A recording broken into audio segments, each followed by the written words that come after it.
In a world where the marks think they know better than the wrestlers and the bookers, the Fantasy Booking Institute exists to pretty much do exactly that. This is a visit from the FBI.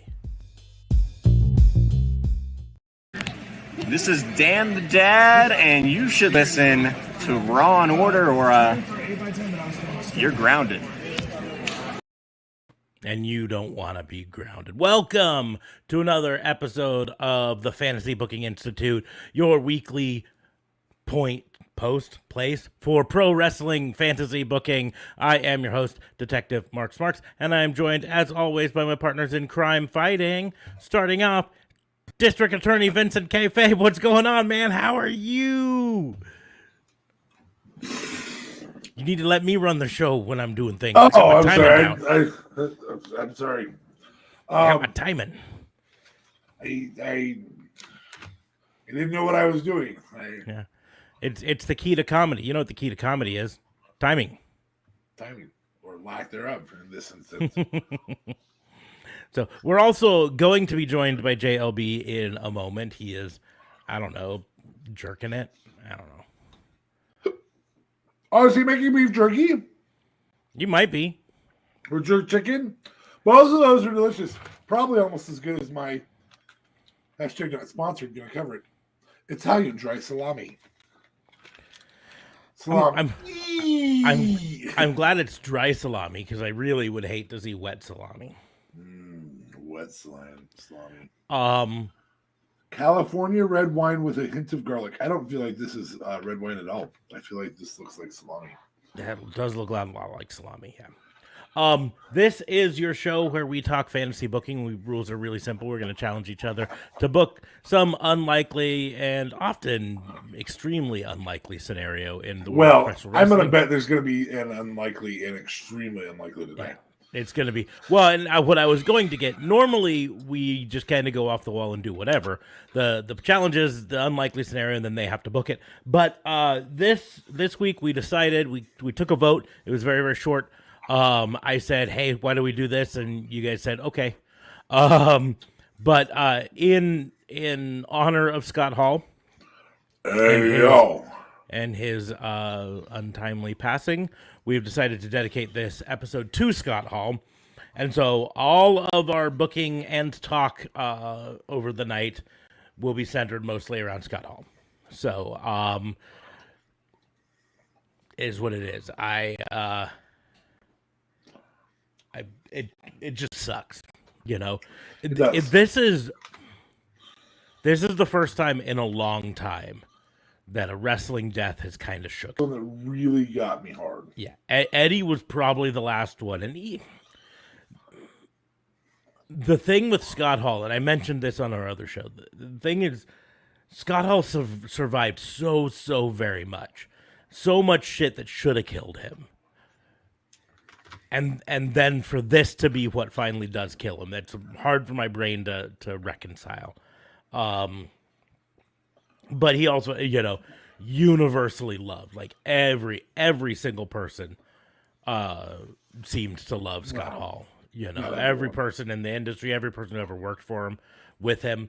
There are so many stories from independent wrestlers out there right now of, you know, them saying, I met Scott Hall when he came to work, insert independent promotion that I worked at. He found out that I couldn't afford to buy food that night because I was getting paid peanuts and I was just a little unknown wrestler at the time. And he took me out and bought me dinner and paid for it and paid for, you know, my cab to the venue or, you know, stuff like that. And, you know, this was a veteran who took his position as a veteran to heart and knew that his whole thing now, this was about helping the next generation. We've talked about that before on this show with veterans understanding that their job is not just to keep themselves as stars, but also to help the next generation to ensure that there continues to be stars in the future. Well, and you know, one of the things He did that so well at the end years, but he was obviously, you can't say a consummate professional because there were some down moments in his career, but he was a trusted professional. And the reason I say he was a trusted professional is the number of times he was able to be in game-changing moments in professional wrestling. He was involved in the first major showcase ladder match. He was also involved in the second major showcase ladder match that same year with HBK. He obviously broke kayfabe in the curtain call, one of the first major public breakings of kayfabe. Not saying that it hadn't happened before. One of the first major public versions of it at a show. And of course, he's literally the guy who kicked off the Monday Night Wars. Mm-hmm. Obviously, maybe it was mostly Eric Bischoff's idea, but he picked Hall to be the guy who came out and who made the impact, who made the change. And in many ways, it was about, I don't even know if it's necessarily he picked Hall. He had the idea of this, and Hall, he trusted the Hall one to do it, though, who could come to do it, right? Yeah. I don't know if he would have done it if anyone else came. We do have JLB joining us. It looks like he's joining us audio only. Just audio. I'm here. Hey, look how goes it, guys. He stole my camera. Late. Ah, jeez. The fuck, dude? Ruined everything. Fuck off, man. Nobody wants to just look at my ugly mug all night. That's about the point. But I mean, I do, but that's later. Well, I mean, that's while I'm sleeping. You know. Yes. I'm used to that by now.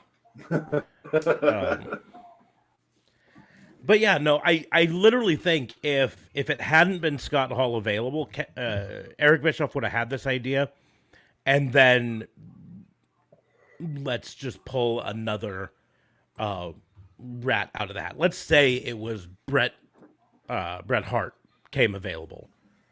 I don't think he would have done it with Bret Hart. Bret Hart doesn't play the Invader well, right? No, he's an orchestrator. You know, he's an orchestrator, but he also was the ultimate babyface, and you can't have a babyface Invader, right? It doesn't work. Like, invaders are supposed to be the bad guys coming in and shaking things up, and you also needed somebody of that stature. Yeah. So and who could cut a promo like Scott, only Scott Hall could. Well, that's what I'm saying. Scott Steiner could, I suppose. Well, Scott Steiner was already in, but he was already there. Yeah. Yeah. But that's my point. Is I look at almost any of the WWF roster at the time. Any one of them comes available. I don't think Eric Bischoff does the invasion angle. I don't think he even does it. I think he could have started it with Diesel if he wanted to. I don't think Kevin Nash. I don't think he would have started it with Nash. I seriously don't think there were any people out there that he could see as the first invader as much as a Scott Hall. Yeah. And so I mean you have any one of those other people. HBK comes available. That maybe. Yeah. But HBK's character was never the smarmy, kind of slick sort of guy to come in there. HBK's character, especially at that time, was still a little bit too. I don't want to say based on sex appeal, but it kind of was. You know what I mean? Yeah, that's literally a song. Yeah, and that's the deal and I think Razor Ramon or Scott Hall was the reason that Eric Bischoff felt safe enough to do this. I think, but I was watching earlier. Someone tweeted out it was a clip from one of the early NWO Nitro areas, right? It had it wasn't super early, I don't think, because I think it was after Eric Bischoff came public and turned, right? But it's Eric Bischoff is in the ring. There's Hulk Hogan. There's Kevin Nash. There's Scott Hall. There might have been someone else there. But Are you talking about the beer can incident? the beer incident, right? Yeah.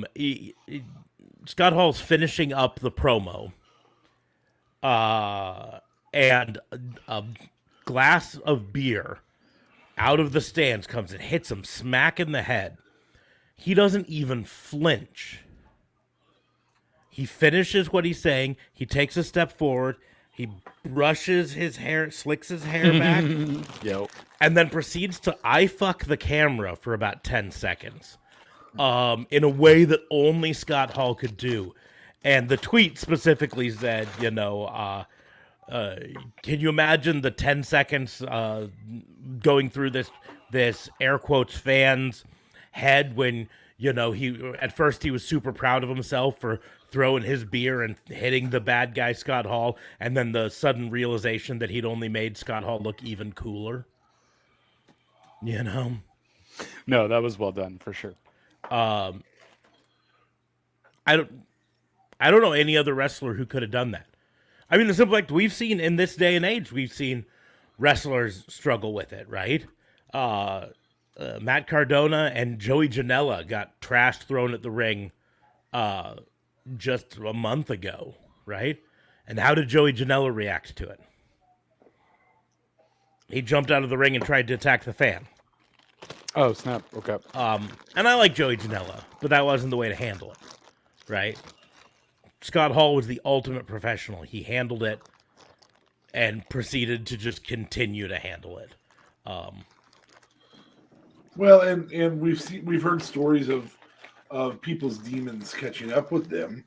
Obviously we've heard plenty of stories about it from regarding Scott Hall, but at the end of the day, we never had an incident where he was in the ring and had those struggles. When he was there, he was there, and if he showed up, he was honest about it. Mm-hmm. He didn't try to hide that, and so. But and once he got past a lot of his demons, like I said, the stories just come on and on of up and coming wrestlers who bumped into him at a show or out and about, and just how appreciative he was of the next generation. Yeah, that's something you don't hear so much. A really good example, I mentioned Matt Cardona. Matt Cardona had a picture of him holding Razor Ramon's Intercontinental belt backstage at, I think it was a WrestleMania. I can't remember where it was, but as a kid, he's a 10-year-old kid or a 12-year-old kid when Razor Ramon was IC champion, and he gets to meet him backstage, and Scott Hall Razor lets him hold the IC belt and takes this picture with him. And years later, when Matt Cardona won the Intercontinental belt, the first thing he did was go backstage and find Scott Hall, to take the inverse of that picture now with Scott Hall holding Matt Cardona's Intercontinental belt. Just the inverse of that. And that's something that Scott Hall didn't have to do. He didn't have to do the first picture in the first place, but he did it because he was there for the fans. And he didn't have to do the second one, but he did it because he's there for the up-and-coming wrestlers. It's just, I don't know, like everything you hear about Scott Hall points him out to be just the absolute best. And, when he's on audio only, we always hear all sorts of shit as he messes around. Oh, I'm sorry. No, I'm just organizing my cables. My bad. I'll be more quieter. I'll be quieter. I'll be more quiet. Quieter is not a word. I was making a Scott Pilgrim versus the World reference. I guess you didn't. Hold on. More quieter, but quieter is not a word. No, more quiet, not more quieter. You said more quieter. I said more quiet. Either way, we're talking about Scott Hall, not my English. Hold on. I will point out a survey about this. If you think that... Yeah. I'll point out that JOB continues to protest every time that he doesn't say library. He says it. I point out he said it, and then he's like, "No, I said library." No, we have audio proof. You say library. I shall look at said audio proof. Where do you go check out books? Oh, okay, you don't check out books. Where do you go look I at Kindle. periodicals? Library. See, when you ask it when he's focusing Library. on it, but Okay, no, maybe. we'll find the times you say it just spontaneously in the podcast. Put it in a What put it month in a loop. does Black History Month occur? February. He's trying really hard to make sure he says that right. No. Smarts would just be like, "Fuck you, it's February." Yeah, February. February. I'm Nebraskan. It's February. February. But Anyway. for February, I do sometimes mess up the art. That for sure. But library, I've never had an issue with. You have it all the time on this show. I will go back and I will find 3 different episodes that you say library. Just All right. go ask your mom about it. Jesus, Mom. And then I'll go See, find the at fact least that 2 you episodes. didn't hear that I said ask instead of ask is probably a pretty good evidence of that. Well, I don't know. You randomly say stupid shit, so I just assume you're being funny with it. I'm always being funny. I am the comic relief. That's what I mean. That's why I did not correct you. Smarks, on the other hand, little different story. He bees funny. He bees funny. He with it. bees That's what funny. he is. He bees He funny. bees with funny. it. I didn't say he bees funny. I didn't say that. He's funny. He No, bees no, funny I'll- sometimes. Okay, guys, less about me, more about Scott. Let's go. So, no, I just like everything I ever hear. Like, you expect after a celebrity of Scott Hall's status in whatever community, whenever they pass, you expect there to be an outpouring of great stories about him, right? But I've heard these stories long before this. You know what I mean? It's just now more of them have come forward. He's just always been that guy who set an example to the next generation Right. to let them know, hey, this is what you do to the next generation. You take care of them. You make them look good in the ring, and they make you look good in the ring, and that's what keeps the sport going. I mean, even Hulk Hogan basically says that without Scott Hall, his career would have ended in '96. Yeah, I think he said Scott basically taught me how to be a bad guy. Mm-hmm. You know what I mean? Well, and I think he understands that the time for red and yellow Hulk Hogan was over. Right. And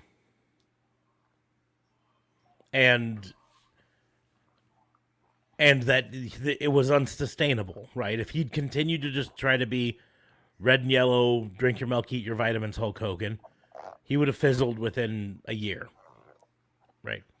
Well, I mean, he was already there for a hot minute too, anyways. No. Well, no, but my point is he was fizzling. The whole storyline with the quest to end Hulkamania, with the Dungeon of Doom, Right.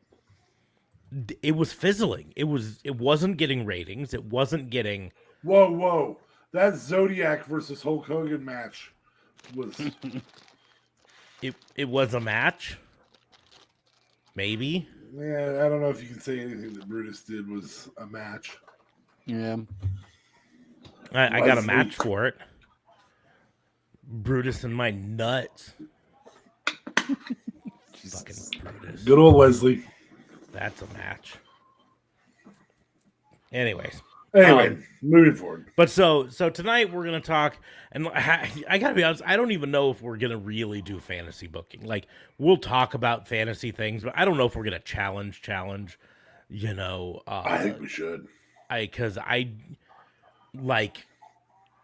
mean, what can we do? What is the Razor Ramon match you wish you could have seen?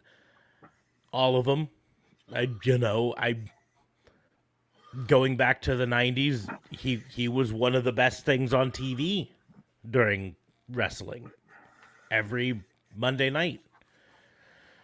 And I mean it's important to note here. I'm on Cage Match, and of course his two top rated matches Are the ladder matches. are what looks like it's March 20th of 94 and August 27th of 95, the two ladder matches.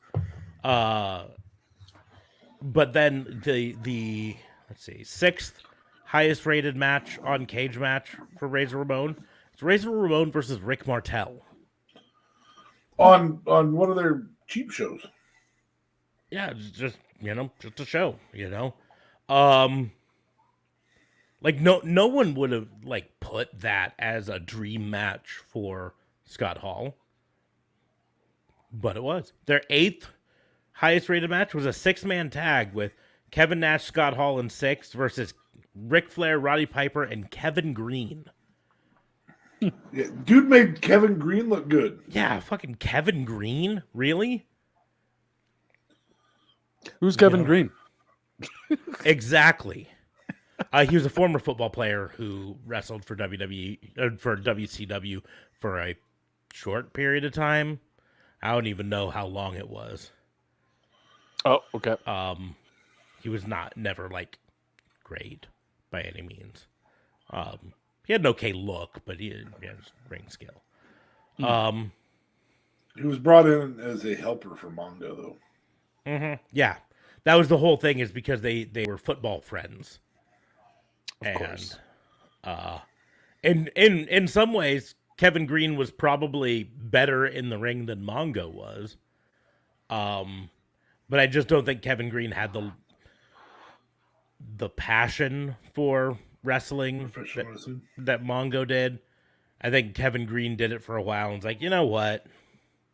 I will say that I miss Mongo on announce booth, and he was there when Scott came out. Yeah, he was fine on announce. He just was a horrible wrestler. I don't want to take anything away because he gave it all in the ring.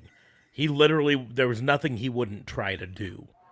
And so it wasn't for lack of trying. He just did not have the skill to be a professional wrestler. So, Steve Bongo McMichael. Ooh. How did we get on the Scott the Frost 15th best rated Razor Ramon or Scott Hall match? Scott Hall versus Lex Luger from '97. Ooh, who had that on their bingo card for best? Well, I mean, to be honest with you, I don't think anyone would have had, aside from maybe the Shawn Michaels Razor matchup, I would more than likely say I don't think in terms of best matches, you would have anyone would really mention Razor in their top 50. Aside from the Shawn Razor ladder. Or maybe the Razor Brett. I don't know. The Even Razor that. Ramon versus 1, 2, 3 Kid matches, top tier. Even if you hate X-Pac. But wasn't that like his first ever match too, though? Razors? No, he was IC champion at the time. Yeah. Oh, okay. Yeah. No, it was 1, 2, 3 Kids first match. Kind of coming out party. Coming out. It wasn't his first match. He'd been there for a while, but he was effectively enhancement talent. Oh, and up until then, he was brought out, and then the big guys would throw him around, and this was the first time that he got presented as a credible wrestler. And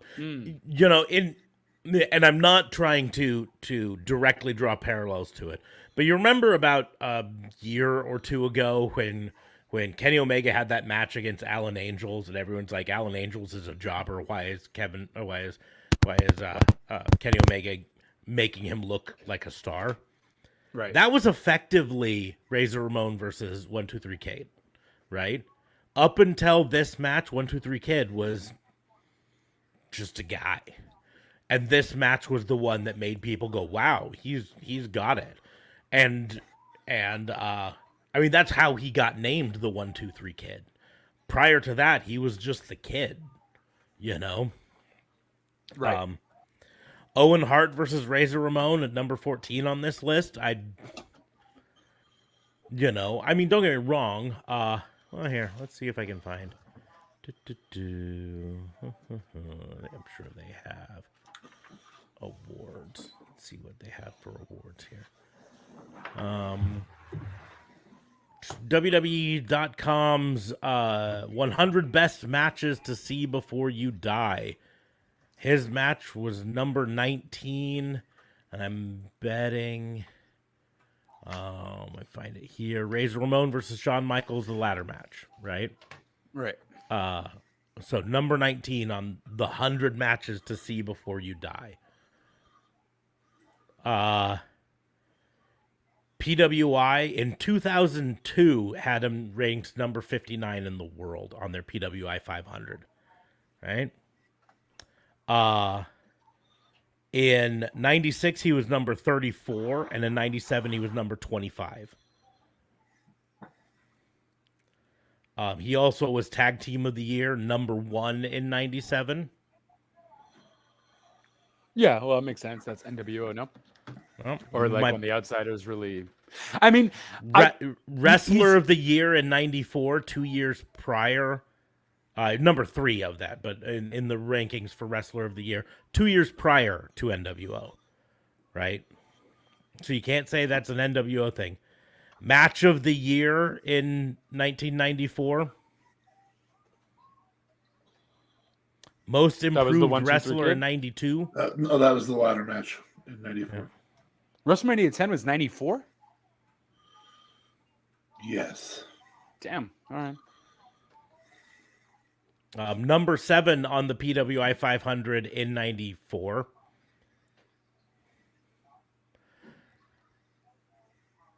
Two-time Hall of Famer. I don't think anyone would agree with you saying he's not in their top 50. He might not be in their top 10. Not now. I mean, prior to this, I bet you if you asked someone a year or 2 years ago, top wrestlers of all time, they'd still say him at least. No, they in wouldn't. The top Now 50. everyone's gonna say because he at least in the top 50. In 2001, he was still in the top 100, and that's of active wrestlers. Mm-hmm. In 2001, he was still considered better than all but 97 active wrestlers.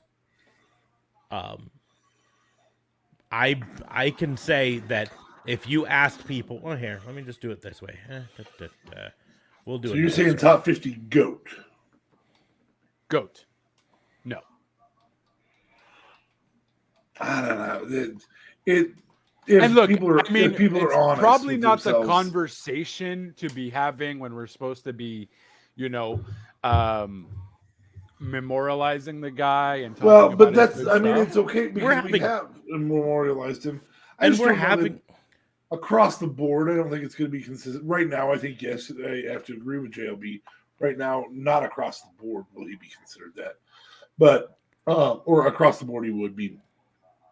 But in the long haul, I think there's a significant percentage that would say top 50 on the GOAT list. I also think there's a significant percentage who would leave him off for a Harley Race or for a Honky Tonk Man because of the longest IC title run or things like that. I personally would have him higher, but I didn't. I never was into Harley Race. Right. And Honky Tonk's title run to me is tainted. And quite frankly, nobody likes Honky Tonk. So was Honky Tonk highly influential in the 80s? Yeah. Was Scott Hall more influential in the 90s? Yeah. Is he a top 20 of the 90s? It'd be hard. You'd be hard pressed to not say that. But that also includes Triple H and Stone Cold and The Rock and Bret Hart and Ultimate Warrior, whether you like Owen Hart or not. Owen Hart. Lance Storm. Okay, I would put Scott Hall above Lance Storm. Sorry, Smarks. I would too. and so it's pretty easy to not have him in the top 20 of the 90s. It's also pretty easy to put him in the top 20 of the 90s. In 2016, I would Sports say Illustrated. solidly, most people would say on an all-time list, he's top 100. Yeah, in 2016, 2016, Sports Illustrated put him at number 65. That's Sports Illustrated, and that's in 2016. So prior, you can't argue that this is them putting him higher because of. Like I said, I think everybody would put him top 100. Just top 50 is a tough. Yeah. You're getting but 65, I but would here- say sure. Yeah. Here, I'm going to point out some people that Sports Illustrated put above him that I don't know if I would agree. Goldberg at number 60. I would put Goldberg above him. I wouldn't. Not in influence, though. I wouldn't put Goldberg above him in almost anything, right? Yeah, I wouldn't either. Technically. Now, and this is going to be controversial right now. Jeff Hardy is at number 59. I would never have put Jeff Hardy in the grand scheme of things above Scott Hall. I like You know Jeff what those Hardy. two guys have that Scott Hall doesn't? And it's a travesty. It really is a travesty that Scott Hall doesn't World have this. Championships. World Championships. Yep. Yep. He was such a good professional about letting other people shine. That's why he's I would put him in top 5 mid-card champions of all time. I'm gonna put one here, and this is also controversial right now. They have Goldust at number 49. I wouldn't put Goldust above Scott Hall. Especially in the Gold Dust character. I don't know that I've ever put Dustin. Oh, Goldust Razor. I suddenly remember that feud. And I remember Yeah, that was a liking great that feud. feud. Yeah. Yeah, I don't know that I could put Gold Dust above Yeah, him. I would put Razor above Goldust for sure. Yeah. Like, I mean, as in beats Goldust. And talk about a mid-card champion. I mean, that's a top 10 mid-card champion. Guy who's only held mid-cards. I would even have a little bit of hard time with Arn Anderson at number 44, and not because I don't like Arn Anderson, but Arn Anderson's career was cut short in 1997. He was a great in-ring worker and great on the mic, but he did not have the influence in the grand scheme of things that a Razor Ramon had. Arn Anderson is the Jim Brown. Just it ended too soon. And really, he's more of a Ty Cobb he's one of the greats of all time, but never got the love because he was always a heel. I will debate people on number 32, $1 Million Man Ted DiBiase being above Razor Ramon. You know, I have to agree with you on that. That's a tough call. Yeah, I think I would put Razor above him too. And I'm getting up that, I'm not a number 25, and I mean, there's still they have Triple H at number 22, and Stop it. Triple H beats Razor. from an in-ring performance standpoint, Yes. Yes. I don't know. I don't necessarily agree. From an overall, like, when you take an overall look at influence on the sport, you could make that argument. But so much of that is backstage stuff that I would argue then you have to include Scott Hall's backstage stuff with up and comers and how he treated jobbers as something there. So. And now when we're getting to the top 20, we're getting to ones that are a little harder to argue, but they have Randy Orton at number 17.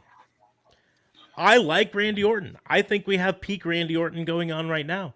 I think Randy Orton in the end might beat Razor Ramon.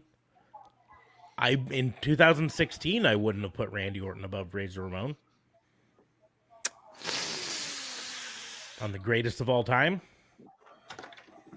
On the greatest of all time.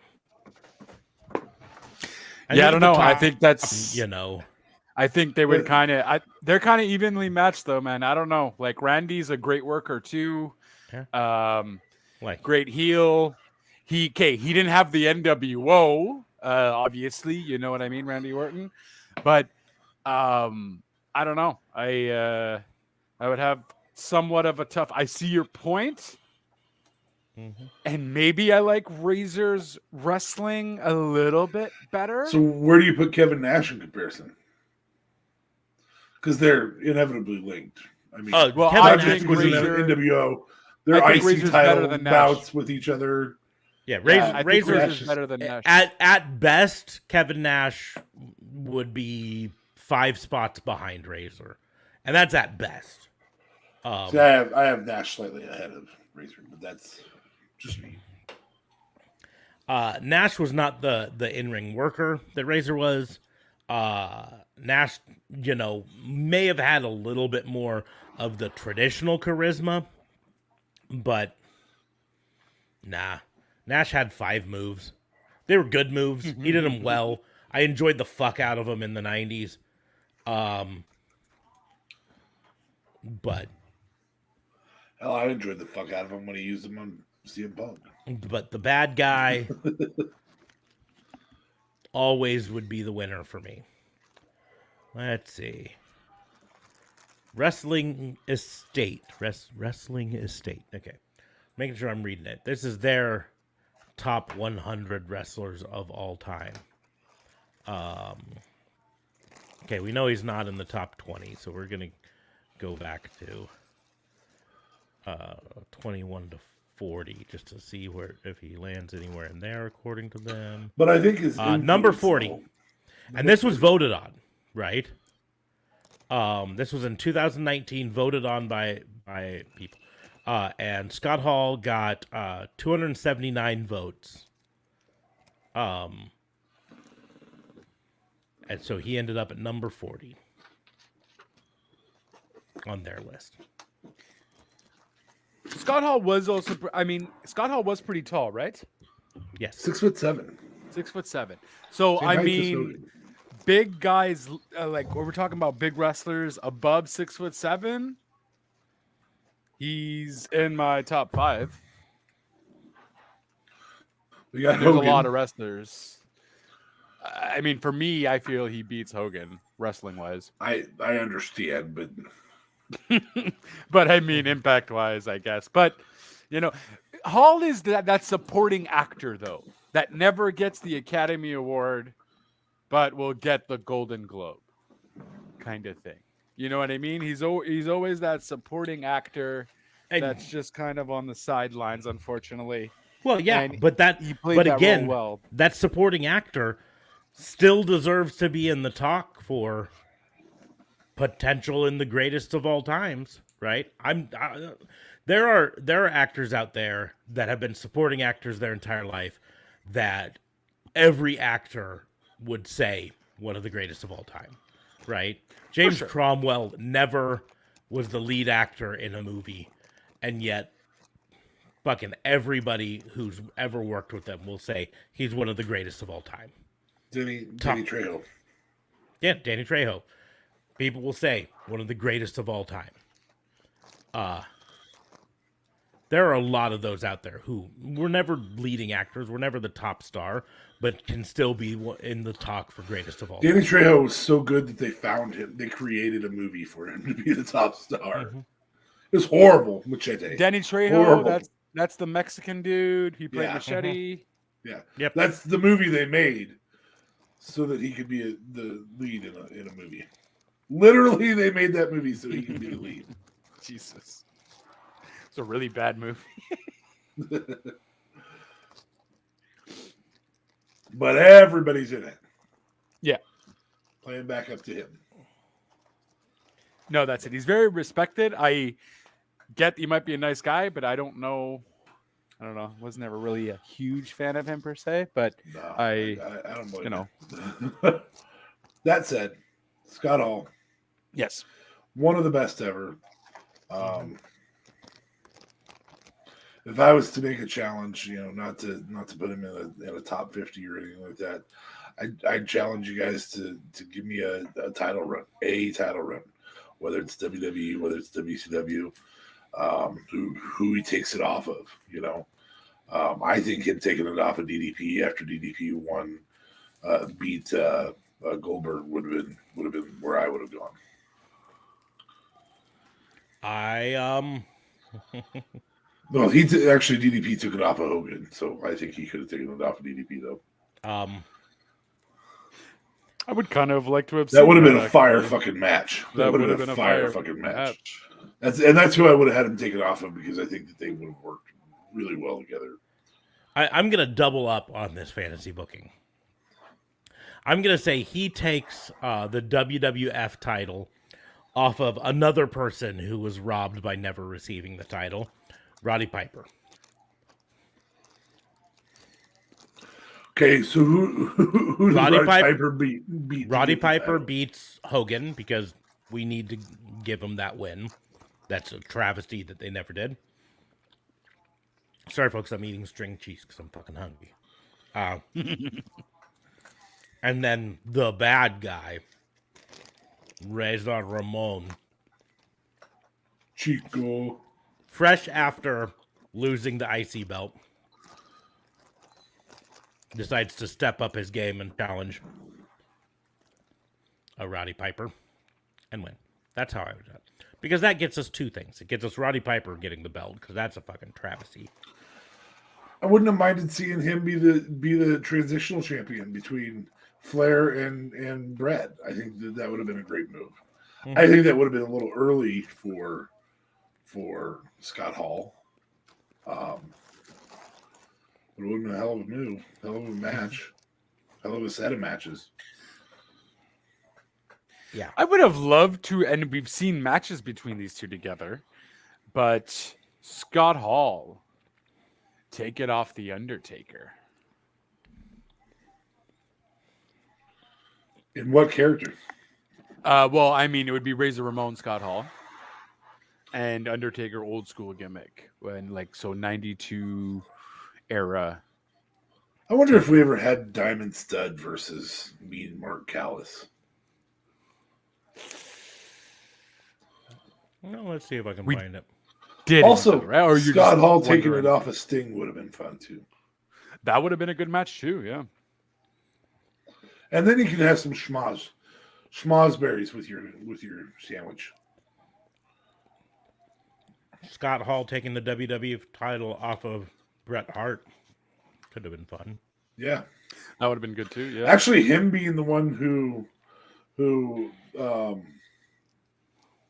him basically getting the Diesel role and taking it off of Backlund and then losing it to Bret Hart later would have been fine. I don't know that he could have had a year-long run with it though, and he was never a face. I'm actually as the bad shocked guy. that the Razor character didn't get the title though. Like he was by himself. He played it like. For me personally, I feel the Razor character would have been his one and only shot of getting the world title. Because I thought went so well. Like Having him just- beat HBK for it would have been gold in a ladder match. The rubber match being for the title with HBK. Okay, I got a trivia question for you guys. Okay. What was Scott Hall's first gimmick name? Diamond Stud. Nope. Scott Hall in Japan. You're not entirely far off, but Wrong. no, actually. Scott Hall, he actually wrestled in his second gimmick name was wrestling under the name Scott Hall. Yeah. So, but that was not his first gimmick name. I feel like I read about 3-2-1 kid. Nope. His first gimmick name, by the way, was in MACW, which was Mid-Atlantic Championship Wrestling, which eventually joined the NWA. But his first run, at least documented run, started in 1984. And his name, he was part of a tag team called American Starship. And he was American Starship Coyote. Oh, American Starship Coyote. Yep. And the other one was American Starship Eagle. Not and- Coyote. Coyote. Yep, Coyote. It's Coyote, but it's spelled Coyote. So I pronounced it Coyote. Do you know who was American Starship Eagle?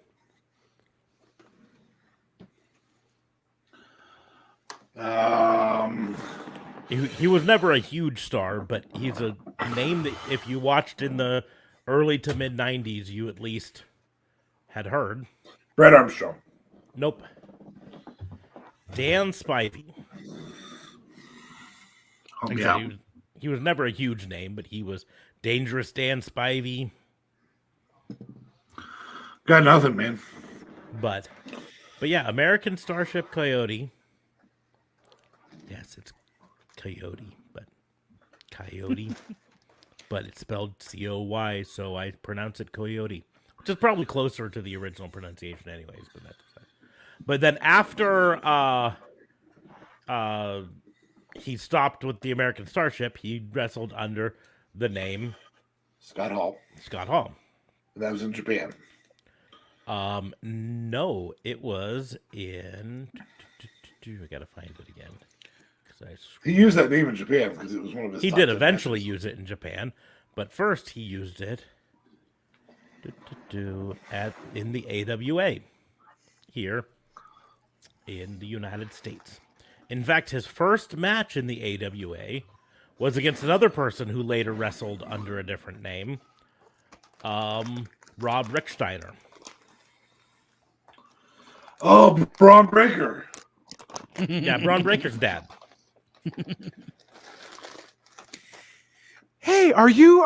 Yeah, I'm Rick Steiner. No, you're Braun Breaker's dad. That day's coming real quick. Yeah, to be perfectly honest, there's I probably feel like it's some. here. There's probably some people right now who already do that and don't understand. It makes me angry. Sadly, there's probably. Well, people I walking mean, up it's to just Scott about- saying, "Are you Braun's dad?" According to Cage Match, he wrestled 1,590 matches documented. Scott. Scott's? Hall. Mm-hmm. Damn. How many matches did Shawn Michaels wrestle?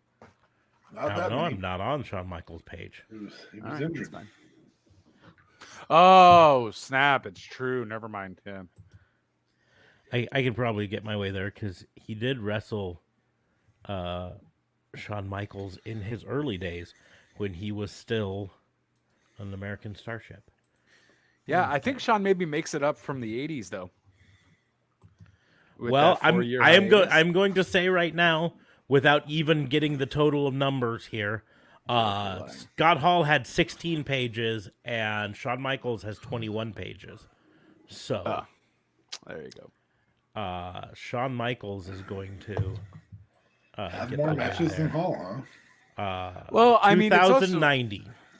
Wow. Now I will point out here's where the difference actually probably happens, because they The height. started around the same time, but Scott Hall's last documented match, he did some in 2010, and then he did one in 2016 in DDT, in First WrestlePalooza, and Shawn Michaels was still actively wrestling in 2010. You know, Snap. he did like 20 matches that month or that year. 22 matches, I think. And so Scott Hall had a longer active career, continued wrestling for longer actively. Scott Hall also did have a section where he did have to stop wrestling for a while for rehab. And so there was some breaks there, but still, almost 1,600 matches. That's Yeah, that's up there. That's for sure. wrestled a lot against Kurt Hennig. Oh, his last WWE match was in 2002. Interesting. It was probably like an NWO thing. You just mentioned the guy that I would probably put in number one all time of mid card only champions. Hennig, yeah. Yeah, So I don't think anybody's. It's a Never damn been. shame he never got a run at at the top titles, but Henning was never a world champion? Nope. Wow. Okay. I is just a travesty. decided right then that I need to see how many matches Henning beats Scott Hall. Henning beats Shawn Michaels. 2,088. Not by much. I think it's just 8 matches. But it is 8 matches. In a shorter time period, of course. Because, Right. needless to say, Kurt Henning's matches ended a lot before Shawn Michaels' matches ended. So, but like I was joking with a friend at work about what sort of challenge I could do here, and the only kind of challenge one that I came up with that I think is any fair is we've talked before about you mentioned the Mount Rushmore of professional wrestling and how there's always a caveat, because we're always like, well, you gotta put Hogan on there, you gotta put Flair on there because of their impact or because Flair's the GOAT or whatever. But so what is your Mount Rushmore of deceased wrestlers?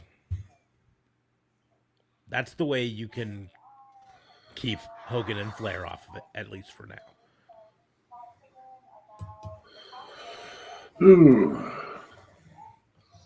And Scott Hall might not make it on. I mean, I think Scott Hall is definitely top 50, but is he top 4? Probably not. Deceased wrestlers. Not to most. Do we have a list? Jesus. Oh, Wow. Yeah. Well, I mean, you know what I mean, though? Like Andre. I'll do it without a list. Andre would have to be up there. I would agree.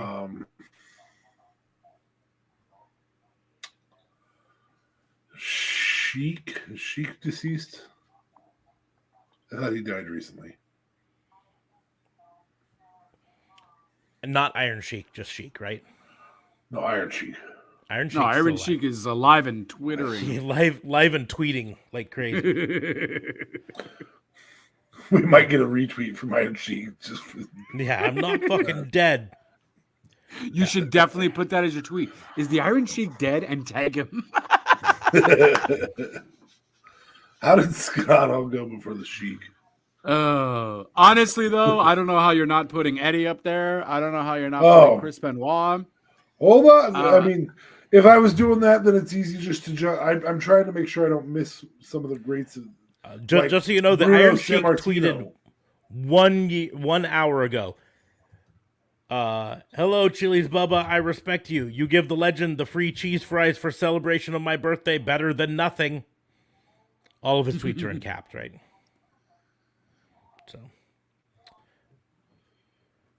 So I'm going to go with Andre, Bruno Sammartino, Owen,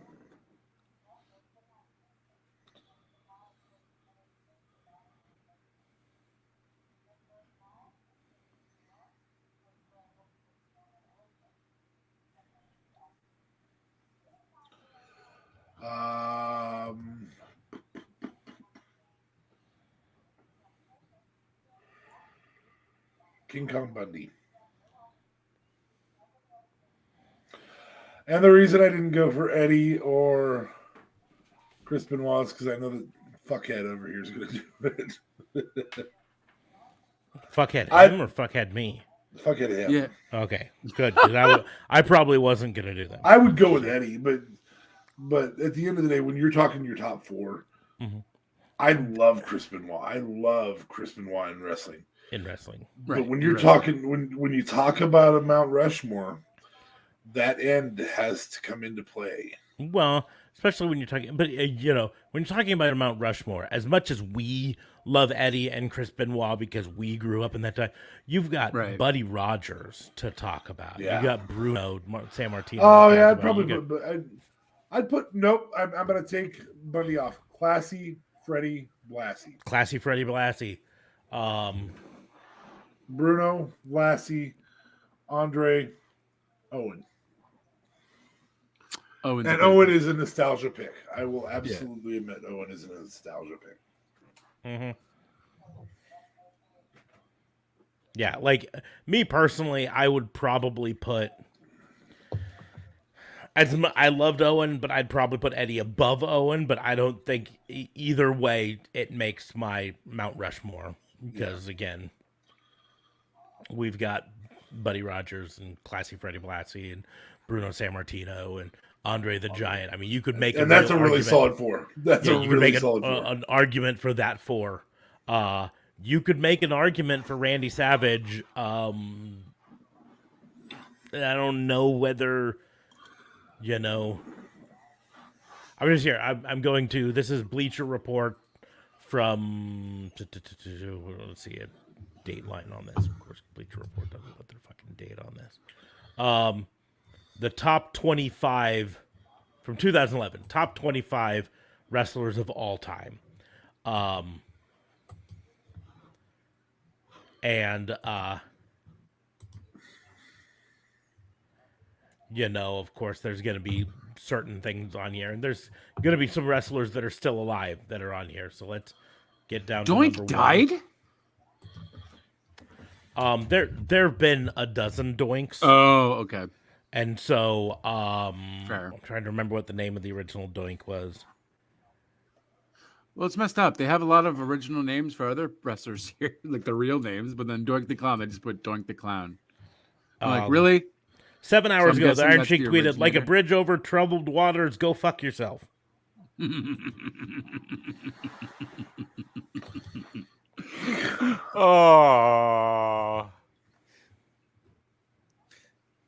Oh, snap. That's classic.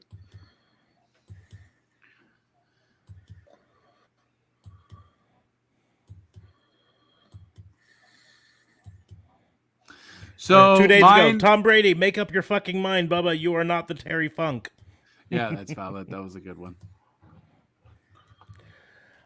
So here's Bleacher Reports, and I'm gonna remove all the ones that I know for a fact are still alive.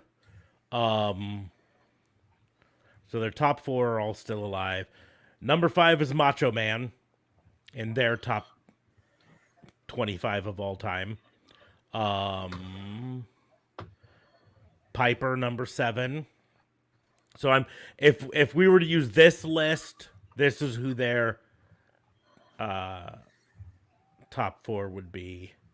But I've got to scroll quite a bit to get to the next one, it looks like. Andre would be number 3. And Dusty Rhodes would be number 4, according to them. And those aren't bad picks at all. Those aren't bad picks at all. Continuing down, Kurt Hennig at number 20 would be number 5 for them. Eddie Guerrero at 22, number 6. Is Ricky Steamboat still alive? I believe so. I feel like he is. I felt like I saw him. Oh no, there was another Steamboat on the list. I don't think it was Ricky though. Ultimate Warriors, they're number 25. I don't disagree with that. Disagree with that. He shouldn't even be But like number 1,000. He would be their number 7. But I also point out they did say at the beginning that they decided not to include Lou Thez, Buddy Rogers, Bruno Sammartino, Gorgeous George, and Harley Race because that's on everyone's list. They were in a different era where valued different attributes in a wrestler. It's true. And, that's true. I just would argue that just because of that doesn't mean... I mean, Fabulous Moolah could be theoretically How did on there. Crush die of natural Not that I like causes that, at but- 43? This list is very depressing.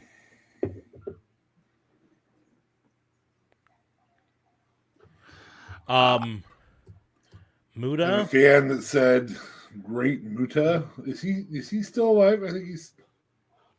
I'm not sure. Let's find out.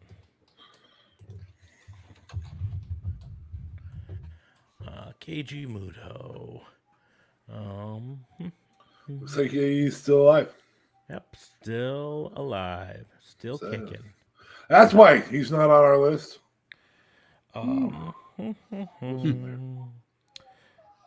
What was Brian Adams' cause of death?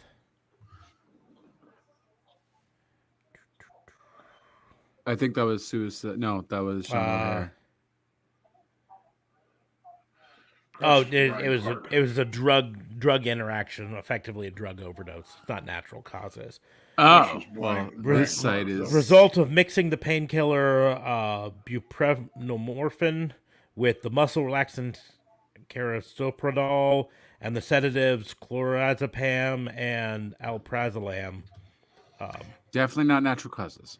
Says the drugs in his system were individually at therapeutic levels, therefore not a overdose, but their combination impeded his respiratory system enough to kill him. So, not natural causes, but not technically an overdose, I guess. So, Right. Okay. that being said, Crush wouldn't be on my list, Right. In any way, shape, or form. Let's see what other list. Well, let's go back to that Sports Illustrated top 100 list. I mean, Mark Calloway would have to be on there. Yeah, he's a dead man. So on the Sports Illustrated list of deceased, Dusty Rhodes would be their number one. I don't know, man. but Andre Rhodes would be their wasn't- number 2. Macho Man would be their number 3. Piper would be their number 4. Harley Race would be number 5. And that's a really solid pick there. Harley Race is one of the few guys that can actually challenge. Sorry. Flair on best heel of all time. And yes, the original Sheik is dead. The original Yeah, Sheik as an The Ed original Farhat? Sheik, but not the Iron Sheik. That's why I was Oh, asking. It's okay. a Yeah. Well, he's lasted longer because he's an Iron Sheik. Nothing. I thought that was No. pretty good. No, this is pretty bad. It's just been all downhill. Dad jokes galore, but like really bad ones. Buddy Dark dad Rogers would be their jokes. number. What am I at? 7. I believe Backlund's still alive, right? Wow. No, I feel like Bob Backlund. I don't know. Maybe I'm off, but I thought, Bob Backlund's still alive. yeah, I Is thought was he? still I alive, feel yeah. like. Yeah. Yep, 72 years old. Oh, nice. Okay. Sorry, Bob. So Backlund. see, Stan Hansen's passed though, so he'd be their number 8. Stan Stasiak's in that category. He would not be their number 8. No. Bruno Sammartino Not Sean would be their Stasiak, number- Stan Stasiak. Stan Stasiak, but still would not be their number 8. He might be in their top 20. Top 20 deceased. You know. Bruiser Brody would be their number 9. I think that gets a lot because of the story, though. Yeah, I agree. Big Van Vader would be the number 10. I forgot. Even you Bam said Bam, that. guys. I'm surprised no one's mentioned Bam Bam.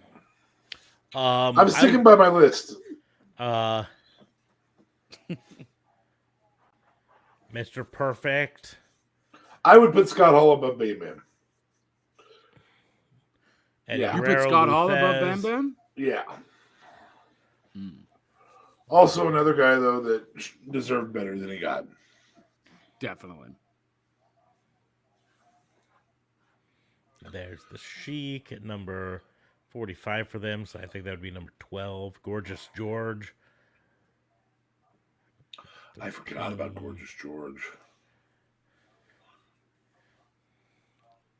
Big Boss Vern Man. No. Gagne at number 52. I mean, I feel like the Kennel from Hell match really fucked up Big Boss Man's chances of ever being in anyone's ever list. Ray Just Traylor because was that's all we remember. from Ray him. Traylor was not as good at Scott Hall at being a supporting cast member, but he was a great supporting cast member. Yeah. I'd agree there. I wouldn't put him above Scott Hall, but I wouldn't put him that far behind Scott Hall. No, in terms of supporting cast, he's pretty Big Boss Man in every facet, whether he was wearing the uniform, whether he was wearing the SWAT stuff. Big Boss Man put on good matches. He wasn't as good as Bam Bam. Yeah. That's not Right. that's not a dog on Ray Traylor, man. Right. Like Rick Rude. he was No, better. Bam Bam than was Mideon. phenomenal though. Bam I'll Bam give him was better than Mideon. I'll give him of the members of the ministry. I'll give him better than everybody but Farouk and obviously Undertaker, Farouk, and JBL. So here's the question. I'm noticing here, number 57 on the SI list, Ravishing Rick Rude. Oh snap! Ooh, I do take Scott Hall over Rick Rude, but Yeah. I think Rick Rude's right ahead of Bam Bam. Yeah, and this is again not trying to dog on Rick Rude in any way, shape, or form. No, I mean, But- dude deserved a title run. Yeah, Rick Rude was all character work. You know, that was his big thing, right? And yeah, he did have a huge impact. He had a very similar impact in a way to Scott Hall, but not as big. Showing up on Raw and Mhm. the Nitro same night. Nitro That's the crazy. same night. He at least was smart enough to shave the beard when he showed up for the Nitro taping. You know, he had the beard on Raw during that taping, and then he shaves it so when he shows up on Nitro, he's looks a little different. That's so that if he showed up afterward, he could say, "Nope, this is where I actually landed." But That's crazy. yeah, you know, I mean, like I mean, you said, the Mount Rushmore of those who have passed is really hard. it is really Almost hard. maybe harder than I the mean, Mount Rushmore for those who are living. Maybe you have to put Larry Zbyszko in consideration. You know, I mean, and that's where I mean, get. he's no longer a living legend. Yeah, I get where Tasteless. Yeah. Jesus, Very Christ. tasteless. I apologize. I laughed at that one though. That one was decently horribly good, but I oh, I don't know Damn. if I think like this is where I kind of agree with the Bleacher Report, where they left off certain people, understanding that it's a different time. You know, Larry Zbyszko, it was a product of a different time, and I don't know if the modern wrestling fan would get him, would understand him. But No, and if you broke it down by era, you know, the 90s had two eras, which is unfortunate. The 80s were really just one era. mhm. The Hulkamania era, really, from 84 on. So it's also kind of very sad how at least, and he wouldn't be on my Mount Rushmore, but how Chris Kanyon doesn't even get any kind of mention. Because I also Yeah, do feel like he implemented a lot of shit before it became like stuff that regular wrestlers did. You know, I think he was a bit above his time. innovator of offense. Innovator, you know, so was Who's that better actually than his slogan? Canyon? Well, tonight Scott that was Hall his is slogan, better than yeah. Canyon. Innovator of offense? Okay. Innovator of offense. And there was a big debate. I remember getting in fights with my WWE fan friends over who Whether was him or Edge. whether it was him or Edge, because both of Canyon. them at the time were throwing out air quotes previously unseen moves. But in my opinion, everything I've seen, Canyon was the one creating moves. Edge was the one finding other people who created moves, and it's not dogging on Edge. I mean, that's the way you do things in this world. What's the old saying? Immature artists imitate, mature artists steal. You know. When talking about, you know, Mount Rushmore of deceased, you got to bring in the Von Erichs, right? Yeah. You know, I mean, there's a whole family of them that deserve to at least be talked about. Abdullah the Butcher. I mean, granted, from what I've known about his later career, because obviously I don't know his other stuff, but that was the hardcore wrestling dude, right? Who just did a bunch of hardcore wrestling stuff and had a bunch of scars on his forehead. Yeah, Big dude. big dude. Yeah, I don't know. I kudos to what he did and everything, but I would not put him on any kind of Mount Rushmore. I am sorry. He wouldn't be in my top 4, but Wouldn't be on my top 10 either. You know, my point is it would be in the discussion at some point because he was legitimately the scariest person in professional wrestling for a fair amount of time. This was pre Monday Night Wars and all of that stuff, but Right. you know, we mentioned Chris Benoit. There's another name that would be on some people's list, probably not in the top 4, but up there with a Superfly, Jimmy Snuka, Yeah. and that's a tough I one. mean, he's probably. Oh no, he doesn't even. I'm not gonna make that joke. Never mind. I'm good. I'll skip on that one. That's a good one. No, I'm not doing it. I have a heart of some kind somewhere. I mean, you know, if you're a Lucha Libre fan, you're screaming at the screen right now, Santo and Blue Demon, who are legends in Lucha Libre circles, but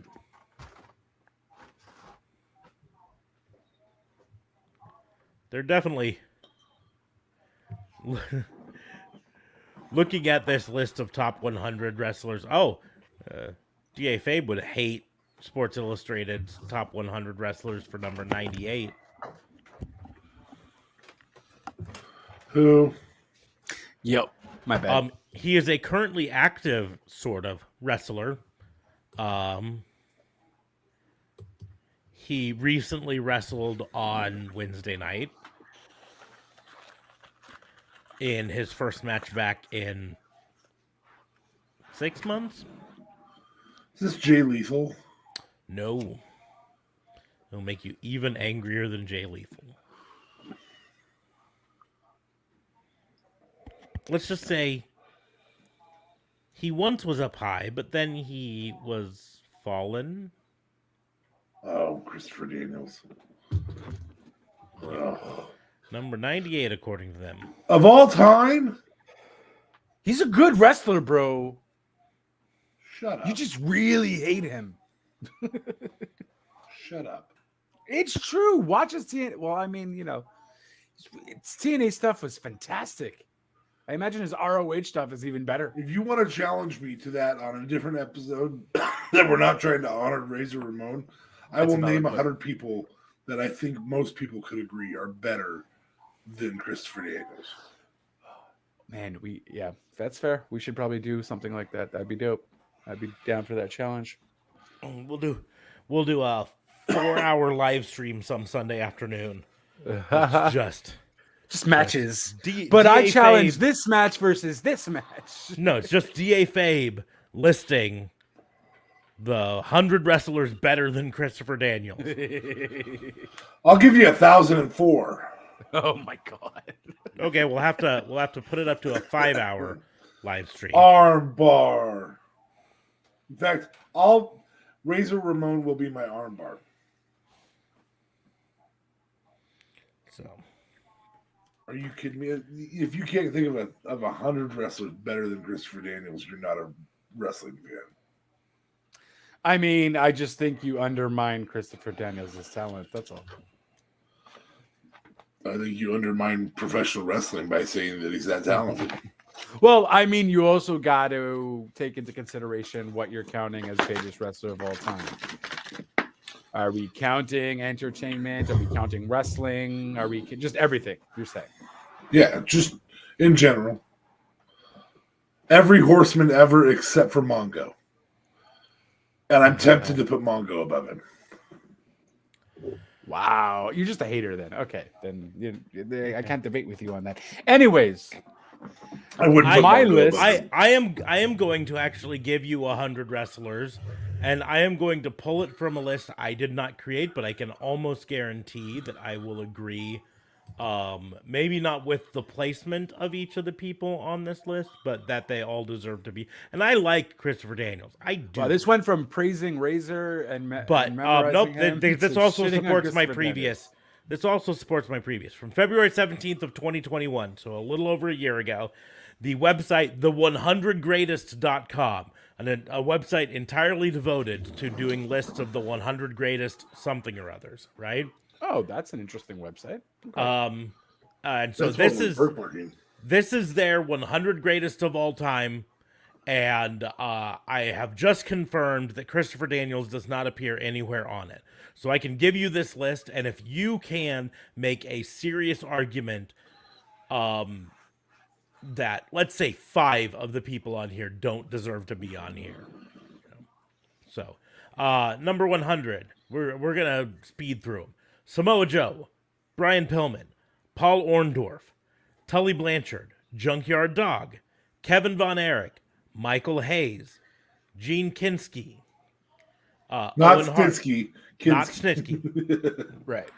Wahoo McDaniel, The Crusher, JBL, Terry Gordy, Dynamite Kid, Road Warrior Hawk, Killer Kowalski, Ron Simmons, Sabu, Arn Anderson, Rick Steiner, Rick Martel, Goldust, Sergeant Slaughter, British Bulldog, Scott Steiner, Batista, Bray Wyatt, Kerry Von Erich, Cody Rhodes, Abdullah the Butcher, Ed Strangler Lewis, Bam Bam Bigelow, Lex Luger, Goldberg, Drew McIntyre, Kenny Omega, Eddie Guerrero, Jeff Hardy, The Sheik, DDP, Rey Mysterio, Booker T, Ray Stevens, Dick the Bruiser, Jimmy Snuka, Stan Hansen, The Miz, Vern Gagne, Ultimate Warrior, Rick Rude, Kevin Nash, Pedro Morales, Bruiser Brody, Jack Briscoe, Dory Funk Jr., Big Van Vader, Chris Benoit, CM Punk, Mr. Perfect, Superstar Billy Graham, The Big Show,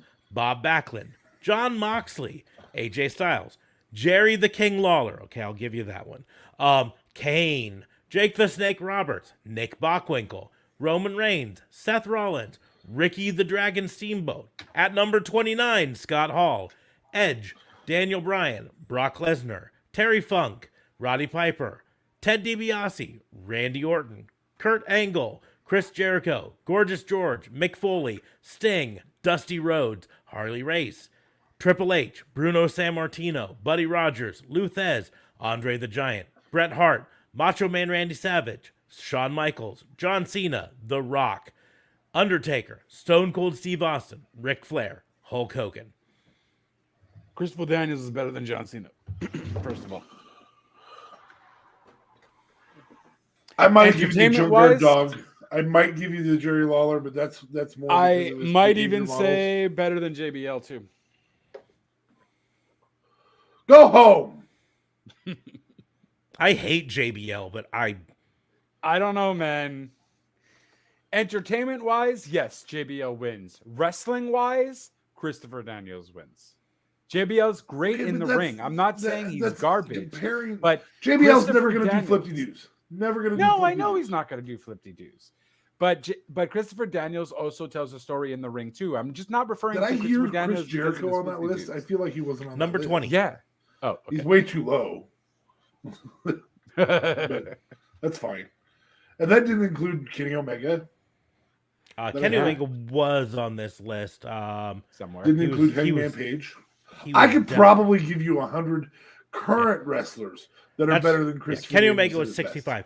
Well, that's why I said you have to knock at least 5 off for there to even be room to think that Christopher Daniels might have moved up enough.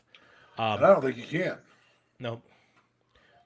Because this also Doesn't didn't include include Kofi, Rick doesn't- Martel on it.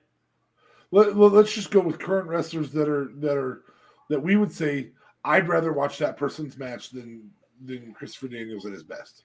Okay? Rob Van Dam wasn't on the list. Yeah, that's shocking too. And Sabu was. And Sabu was. Yeah. Yeah. So Well, I mean, I think Tommy I feel Dreamer like wasn't on Sabu- that list.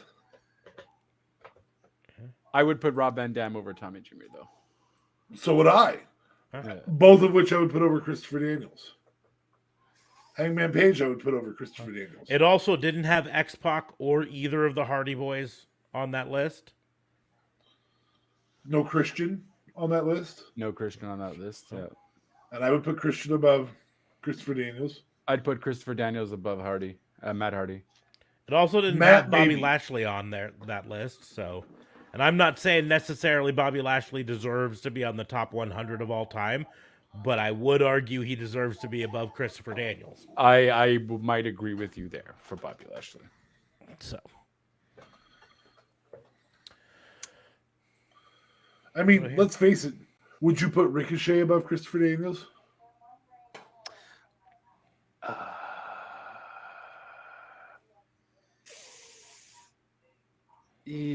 Christopher. Well, Ricochet does. I don't know Ricochet's ROH career though, so I'm only counting Ricochet stuff that I've known him since WWE. Okay, so would you put him above Christopher Daniels? What you know of him?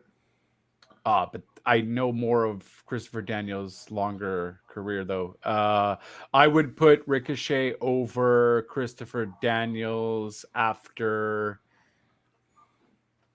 he left TNA. So I guess AEW. Or he left, I think 2007 or something. So I'd put I'd put Ricochet after 2007. Before that, I don't know, man. Christopher Daniels was pretty freaking fantastic before that. They're a toss-up, though. But I really love Ricochet. They're a toss-up. You're hurting me. They're a Wrestling-wise, I feel like they're a toss-up, and you haven't seen the dude's career. They're a toss-up, and you've seen him in WWE at his worst. That's what I mean, though. I only know Ricochet at his worst. That's what I'm saying. Yeah. They're a toss-up, and that's how you know Ricochet. Bobby Roode is above Christopher Daniels in TNA.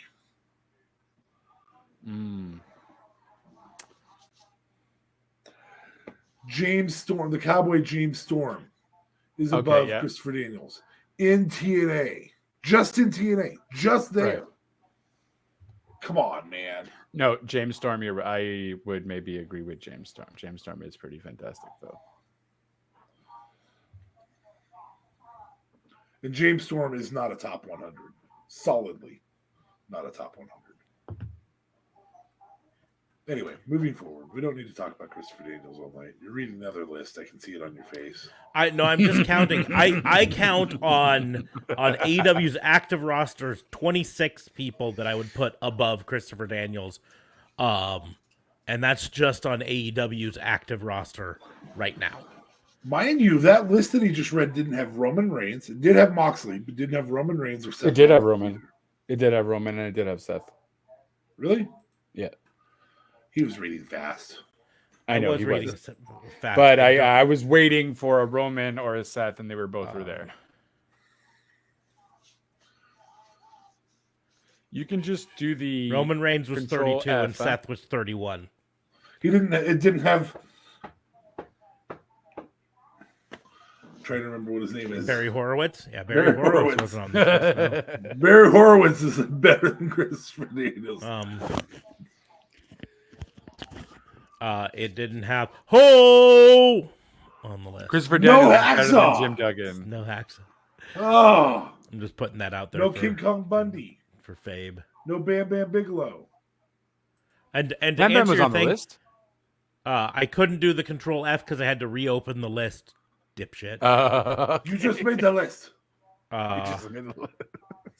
Bam Bam was on the list, I believe. He was on the list, yeah. Number 69. Nice. Ha! Very nice. Good for him. He deserves it. And I'm gonna take one more moment to point out the position that Scott Hall was in at 29 on this list, Hey. supporting our previous arguments. Yep. I noticed I you enjoy paused at that subjective one. lists, and I think they're fine. I just think that there's some that are unwittingly, undeniably, like Scott Hall's a top 100 of all time. You Yeah. can make an argument that he's not a top 50. That's all I was saying earlier. That's it. Yeah. You can also make an argument solidly that he's a top 50 and not a top 20. I don't think anybody puts him in the top 20.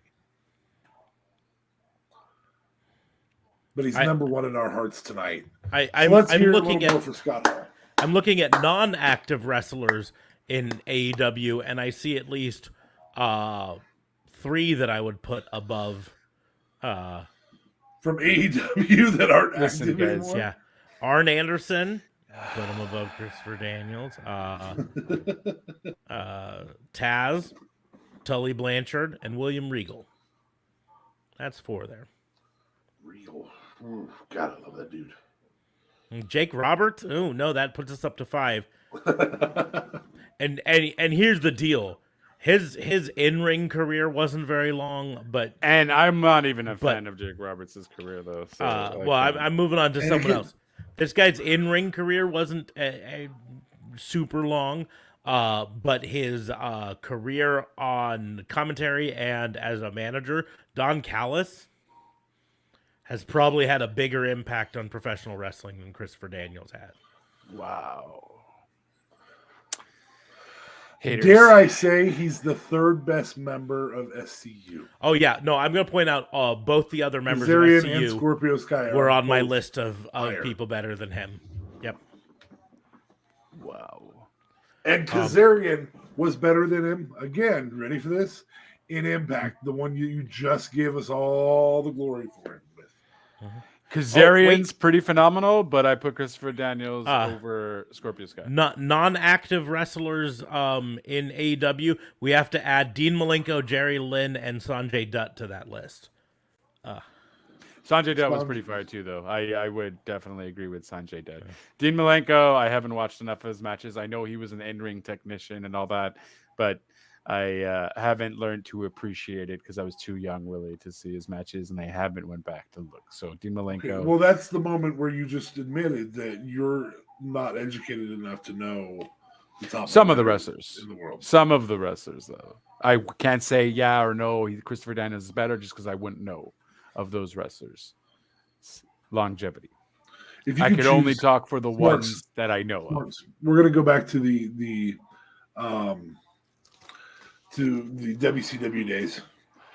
The thing that really Scott Hall overshadowed was the advent of the cruiserweight title and the development of that. So this is kind of Scott Hall related. If you could pick any feuds, I want your top 5 feuds in the cruiserweights of WCW. Chris Jericho versus Dean Malenko.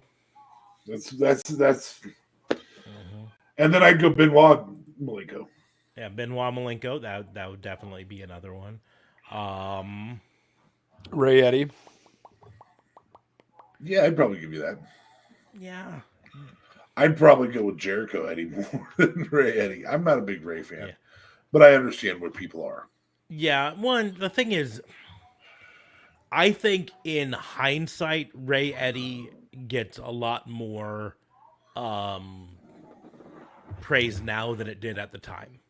Yeah. So, I think Psychosis and Ray was the better Ray feud. but yeah, so yeah, I don't know. Malenko versus Ultimate Dragon. Oh my god. That was a Talk good about a feud going technician match. And then the high flying that Ultima brought to it. How's he not on that top 100? Yeah. Yeah. And he's still wrestling too. Yeah. Oh, is he? Jesus. Yeah. Christ. Oh, yeah. See, I noticed that we aren't bringing guys like Antonio Inoki in this, who is a douchebag, admittedly. Wrestling Observer newsletter. Feud of the year in 1995 was Dean Malenko versus Eddie Guerrero. And Can't in blame him. 96 and 97, Dean Malenko was rated by the Wrestling Observer News as best technical wrestler. Again, prime Brett at the Yep. time. A 2-time WWF Light Heavyweight Champion, a 4-time WCW Cruiserweight Champion, a 1-time WCW United States Heavyweight Champion, and a 1-time WCW Tag Team Champion with Chris Benoit. And an all-time got shit on. And Pro Wrestling Illustrated in 1997, Dean Malenko was number 1 in the top 500. Number 1. I have a hot take. Ready for this? Yeah. Dean Malenko's the best Malenko. Yeah. This includes his dad, the great Malenko. Mm-hmm. That's not just an ICP song, JLB. Yes. I I was going to say, know. does it also include the ICP song? About his dad. Literally about his dad. Dean Malenko was the better wrestler. Dean Malenko also was ECW World Television Champion twice and ECW Tag Team Champion one time, also with Chris Benoit. Yeah, I gotta find me a Dean Malenko pack or something because I feel God, like can WWE you- Network won't have anything. Can you imagine Dean Malenko in like today's pure championship wrestling or pure wrestling title? I think he may be the best technician of all time. He's certainly up there. Let's see. Dean Malenko. Dean Malenko has had 3 4.5-star matches. 2 of them versus Ultimo Dragon and 1 versus Eddie Guerrero. He's had 4 4.25-star matches versus Ray, Chris Benoit, and then a 10-person tag team match. Just crazy. And he's had, let's see, how many of these? 1, 2, 3, 4, 5, 6, 7 4-star matches against Black Tiger, Eddie Guerrero twice, Scotty 2 Hottie, Rey What? Mysterio Jr., Okay. and Ultimo Dragon, and then a 6-man tag scheme match that included Cactus Jack and Too Cold Scorpio on his side versus Eddie Guerrero, Rick Steiner, and Scott Steiner. His top-rated match on Cage Match is Dean Malenko versus Rey Mysterio Jr. from October 27th, 1996. Second was Dean Malenko versus Eddie Guerrero from ECW. And third is Chris Benoit versus Dean Malenko, also from August of 96. I guess the network would have those then, technically, no? Yep. All 3 of those should be on the network. Sweet. And you're fortunate enough to still live in an area that has access to the network where you can search by wrestler and matches specifically. You guys can't do that? Ever since they moved to Peacock, we can't search by wrestler, and we can't search and can't jump to specific matches. No. Yeah, That's like the best parts. the Peacock move sucked Jesus Christ. so bad. Damn. Sorry. But yeah, so yeah, go find that October 27th, 1996, Dean Malenko versus Rey Mysterio. That was one of their 4.5-star match. It was Halloween Havoc 1996. Mm-hmm. Let's see, what else did Halloween Havoc have in 96 that should be good? Dean Malenko versus Rey Mysterio Jr., Diamond Dallas Page versus Eddie Guerrero. Here's your P-break match, The Giant versus Jeff Jarrett. Both minutes of it. It went almost 10 minutes. Oh, Why?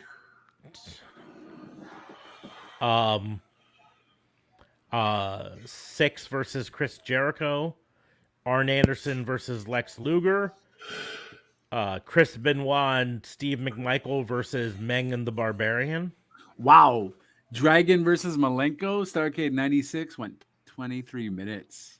The Mysterio versus Malenko went 18 and a half minutes. Wow. World Tag Team title match, Outsiders versus Harlem Heat. And then Hulk Hogan versus Randy Savage was the main event.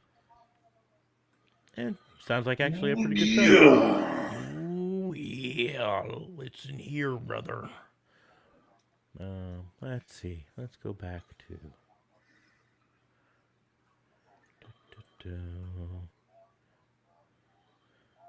Let's check out Dean Malenko versus Eddie Guerrero from ECW.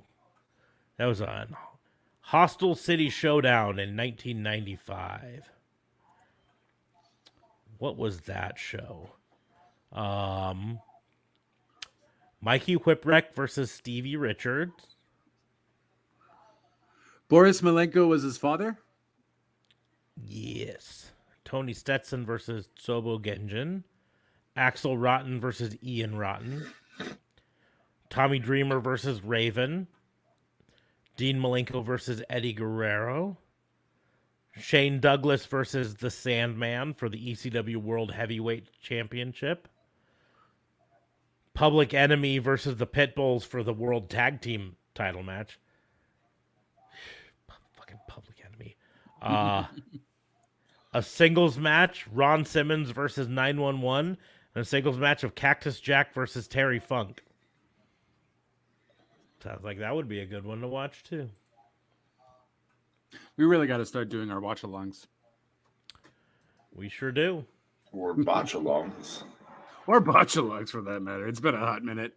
When you're watching and searching in the WCW in 96, you can also hit Hog Wild 96, which was Chris Benoit versus Dean Malenko.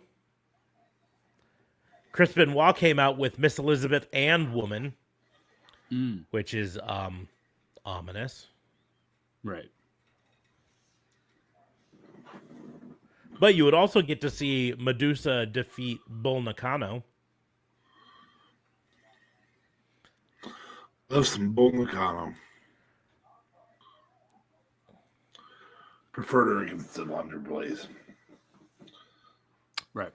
I am going to say, if you decide to watch Hog Wild 96, watch the cruiserweight matches, Rey Mysterio versus Ultimo Dragon and Chris Benoit versus Dean Malenko. Oh my God. That sounds... And then maybe just those matches. Hog Wild 96, right? Definitely do not watch the main event World Heavyweight title match. So before we head to our game, Hollywood Hogan versus the Giant.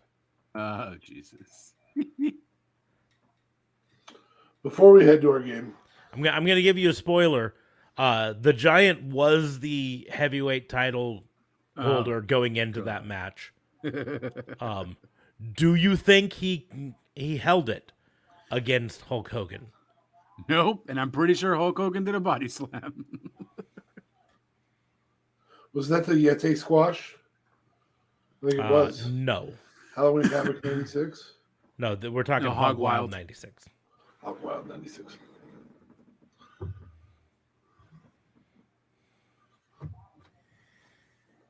Yeah, it's kind of messed up. You kind of can't really search by superstar either. When you do search by superstar, it just brings you to the superstar page. And no WWE Network stuff is on it. So I have to search by pay-per-view. But that's excellent. Perfect. Ooh, But anyways, and Ultimate Dragon versus Ray is like the first match. So we will go ahead and do our game since No, before we do that, though, I think we should all say a little something about Razor, about Scott. I don't know what else there is to say. I've been talking about it I on the mean, past two shows, and tell me what's your favorite match of all time, barring. Let's leave the ladder matches out because that's pretty easy to say. Favorite event? What was the thing he did That was it the slicking back his hair after getting hit? For me, it was which I think shows a lot about Scott Hall's character. That even coming to the ring, when it should have been all about him for a bit, his gimmick was about let's draw attention to the big man. Yeah. I think that says a lot about him. For, The flicking the toothpick was the other thing. yeah, that was always cool. It's up there on my list of coolest things with that. That's the other one. I still try to do it, and I miss probably over half the time. And, how gross is that if you're the fan who gets hit in the face with the gum? I wonder how many people out there have like shadow boxes on their wall with this was gum that Mr. Perfect flicked. I caught it. Put it in their pocket. I'm So sure gross. some people did though, for sure. Oh, I'm sure there are people that kept it. I'm 100%. I'm sure there are people jumping for it. Yeah, for sure. And I'm sure some people have it framed. Oh, so gross. So gross. But anyway, for me, probably the biggest individual promo was I got a little no big surprise for you next week. Mm-hmm. That one was really, really good. That's the moment I marked out for the NWO because I was a huge Diesel fan. Yeah. Yes, that is me admitting at the age of 15, I was a Kevin Nash fan, and I was like, yeah, this dude's awesome. And I ate everything Vince McMahon gave me. That was pre WCW legal saying, hey, don't do the accent. Yeah.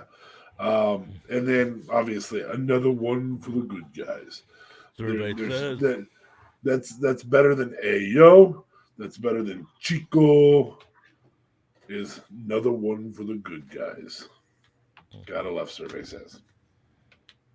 Yeah, Survey Says is pretty dope. I honestly think I remember absolutely marking out when I saw Scott Hall come out from the barricade on WCW. Really? And spazzing. Like, what do you mean? Why is he here? Like, at that time, they had a schmoz match going on at the time was brutal. Yeah. Was just like, what is he doing? Why are they panicking to him? Oh my God, how did he get? Like, I literally thought the whole, what is he doing there? He's in WWE, WWF. What's going on? Like, I completely marked. Oh my God, that's not supposed to happen. Why are they panicking on him? They're supposed to concentrate on the match. What's happened? Like, I was completely in it. Like, no problem. Yeah, absolutely, just fantastic. Then, you know why I'm here? Oh no, what was it? He was like, you know who I am, but you don't know why I'm here.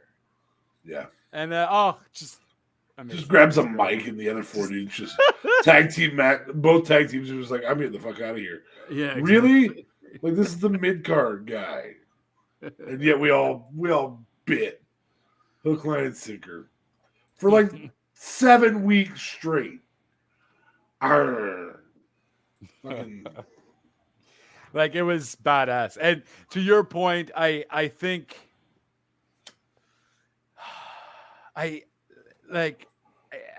there's no one as suave at the time for anyone to have invaded like that would have been better than Scott Hall, I think.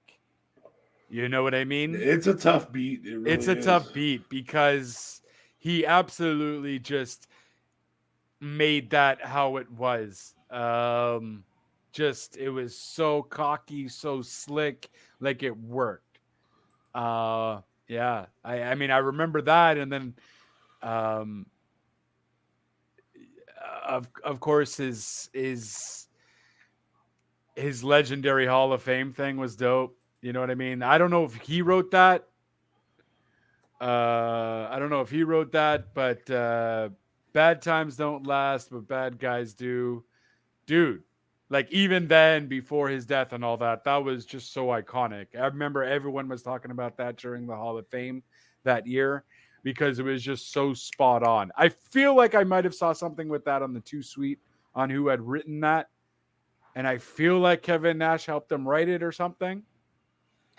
But yeah, absolutely. The WCW debut kind of where he just comes in from the crowd. Just, I remember flipping out. And then them going to harass, I think it was like the next week or something, or a few weeks after, them going to harass the commentary booth. Over and over and over and over again. Like, seriously, you guys got to hire better security. Yeah, straight up. I don't know. Wrestling has a long history of not learning. See also AJ Styles getting kicked in the nuts multiple times. Shinsuke's a genius. These people never learn.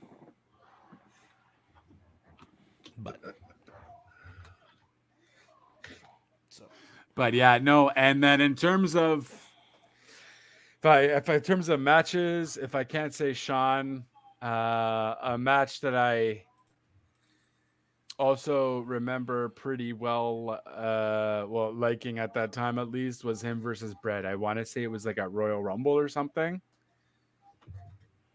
And I just remember it kind of worked because Brett was just more like kind of, I'm skilled, I'm good, and just his Razor Ramon character was just awesome. Yeah, I think his best in-ring work was Razor, and I think his best mic work was Scott Hall in the New World Order. Could have been King of the Ring 93. Bret Hart versus Razor Ramon. Was the final? It wasn't the final, but I'm just saying that was a 3-star match according to Wrestling Observer News, and it is number 22 on the top matches. Oh wait, there's another one that's a little bit higher. Royal Rumble 93 later, Bret Hart versus Razor Ramon. That's probably the one you're referring to. 3.25 star. Yeah, I gotta rewatch that. I haven't watched that probably since ages ago. Clearly, I didn't watch it at the time because I was 4. I don't think I would have remembered it, but I do remember because that was a Diesel mark. It's the IC Championship feuds with Diesel. Ooh, I don't remember those at all. That was slicked back hair, mullet, Kevin Nash. the IC matches were all great and everything, but I'll be the first to admit I was a WCW guy. I didn't really actively watch WWF much, because I was. That's kind of like today. Are you here to see WCW? WCW? Or are you here to see the NWO? So for me, all of the matches that are my top matches with Scott Hall are gonna be WCW probably. Just because those are the ones I remember the most, But it's also a lot of them are going to be the outsiders. Hall and Nash versus Harlem Heat. Hall and Nash versus Steiner Brothers. Those were great. Hey, they held their own in that triple threat, or in that 3-on-2 till Hogan came out. Yep, till Hogan came out. Hall and Nash versus Luger and Sting. They repeatedly did those matches, and they were always good. Yeah. Even though Luger was in them, Despite that, they were still great matches. So I mean, those are going to be kind of my things there, but I don't know. I mean, I would kill to have seen at some point another Scott Hall versus Mr. Perfect Burt Hennig match, and unfortunately they did way too few of those. So there were a few tag team matches with them together in it, but not enough of them just facing each other. I will point out that on Cage Match's top matches for Scott Hall, number 42 is a TNA match versus Jeff Jarrett, and I have issues with that. Because you don't think Jeff Jarrett ever had a good match? Yes, exactly. Jesus, number 37 is Jeff Jarrett again. Number 34 is Jeff Jarrett. What? That one got 3.25 stars on Wrestling Observer. Clearly, Dave Meltzer is a Jeff Jarrett fan. Well, he's a big fan of El Kabong. He's a big fan of the slap nuts. Mm-hmm.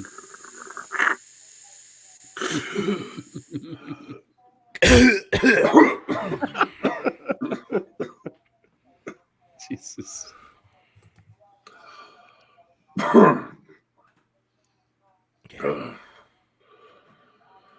Must be smoking something. So we're gonna go ahead and move on now. We're gonna do our game. We're gonna do about 10 minutes of our game, give or take. Let's see here. What should we start? Since this is a Razor Ramon Scott Hall one, let's go ahead and start off with an easy one. Scott Hall, Jeff Jarrett, pick or pass. What a dick. Are we passing the better one? Because then we can leave Scott Hall in for the whole thing. I'm taking Scott Hall. Jesus Jeff, Christ. Bret Hart just announced the death of his niece. that dude's seen some stuff in his life, man. Poor guy. Yeah, man. Fuck. Poor... Tanya Hart. Can I be insensitive one more time? Fortunately, Brett can't. I guess her remember heart most won't of it go because on? of concussions. Is that what you're going to No, say? I was just going to say Brett can't remember most of it because of the concussions. Wow. We're all going to hell. Just straight down. Oh, someone got a razor. You might want to edit that one out. We're live, buddy. Hey, you mind if we start over? Yeah. I'm twice the man you are and have half the brain that you do. While we're playing this game, I'm going to step in really quickly to mention that Killer Cross announced that he's going to be appearing in New Japan shortly. Let's see. Part of WrestleCon, April 1st. Killer Kowalski, that's another one that fits in that. Killer Cross versus Minoru Suzuki. Murder Grandpa himself. Also, two guys that rank higher than Christopher Daniels. Oh yeah, let's also mention the WrestleCon will also have Tomohiro Ishii, Jay White, Finn Juice, Chris Bay. Those are a bunch of names that I would definitely put higher than. Daniels is better than Chris Bay. I said it. You're fucking racist. No! Oh my God. Because I picked the black guy and say he's better than it? Jesus Christ. You didn't say of all those people you named one black because dude. Jay Black White, no, dude but is Jay one- White, I can't say that. You didn't have a problem with Finn Juice? Well, I don't know. Again, Finjuice, I don't know who he is. It's two But I have people. seen enough Chris Bray matches. It's Dave Finley and Juice Robinson. They wrestled on Impact like Don't know. 2 months Nope. ago. They were the Nope. Impact Tag Champions. Moving forward. Moving forward. Jeff Jarrett versus Psycho Sid. Go! Oh, Jesus Christ. Hey, I'm giving you a former world champion. Jeff Jarrett. Got I was rid of not a Jeff fan of Jarrett. Psycho You- Sid's you wrestling. happy about that, Smarks? Got rid of Jeff Jarrett for you. Got rid of Jeff Jarrett. At the expense of Psycho Sid, which is a travesty, but okay. Pass it The on. master and ruler of the world. Psycho Sid. Or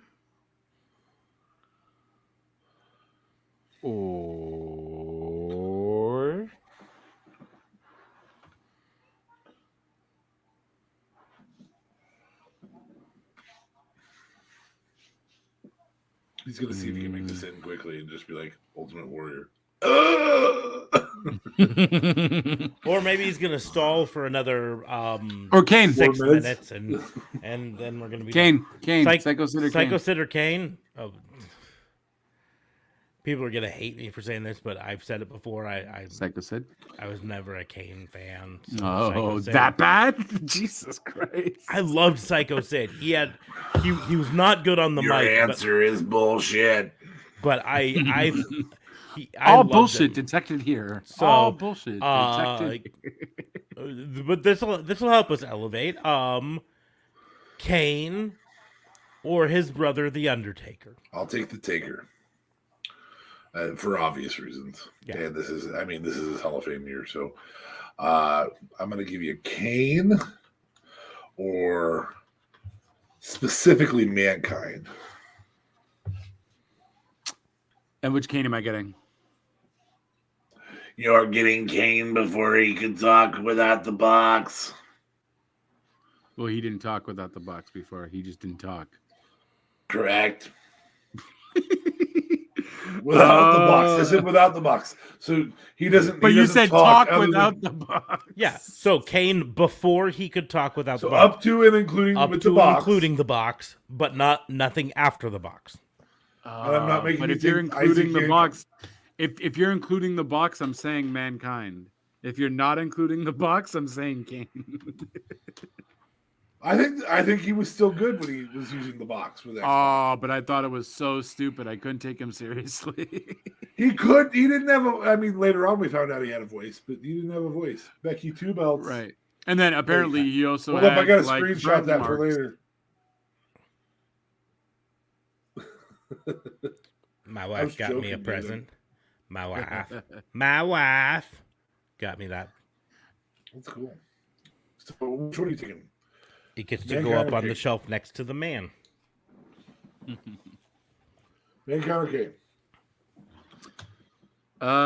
Yeah, so I am going with yeah, I'm gonna say Mankind, actually. Okay. Kane. Ooh. Big Show.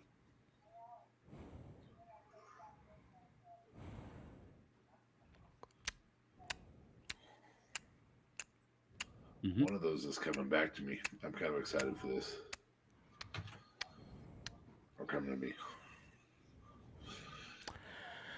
I will take Kane in this situation. Very nice, very evil. Big Show or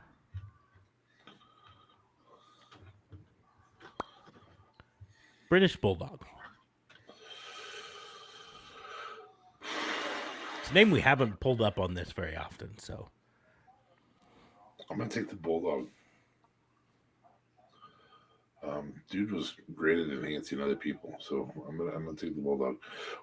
This allows me to give Big Show or Christopher Daniels. Christopher Daniels. Very nice, very evil. I exposed his stupidity. You didn't. I'm just gonna pick Christopher Daniels because he's the better one, and I don't want you to further shit on Christopher Daniels anymore. So I'm gonna take him out of this stupid game. Christopher Daniels has been getting shat on the entire thing when we were supposed to be praising. Hey yo. So He is the antithesis of Razor Ramon. Who did I pick Christopher Daniels over? Big Show. Big Show. Okay. So Well, Big Show. Or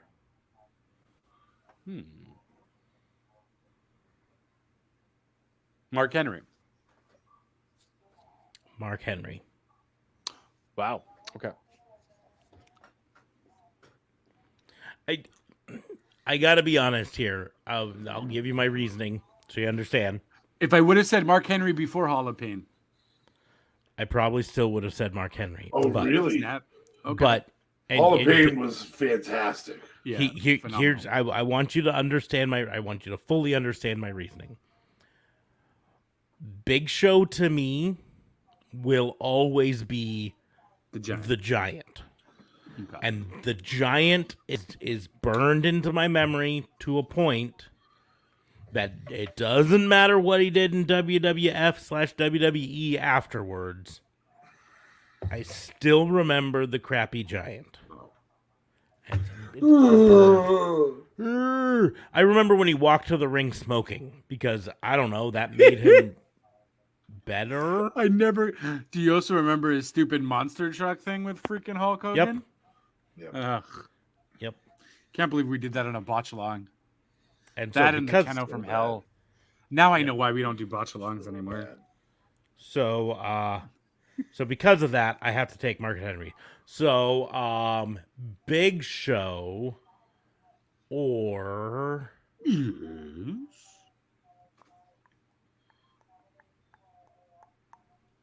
Mabel. Big Show. Yeah, ain't nobody. But picking Mabel was Congratulations man. on pulling the JLB move here. Oh, we do have a question come in. Throw us the trivia question. Here we go. Yes, throw us your trivia questions. And in the meantime, we're going to continue to talk because it takes you time to type. So I'm taking Big Show, and that means I have Mabel or Brother Devon. Brother Devon. I really don't like Maple at all.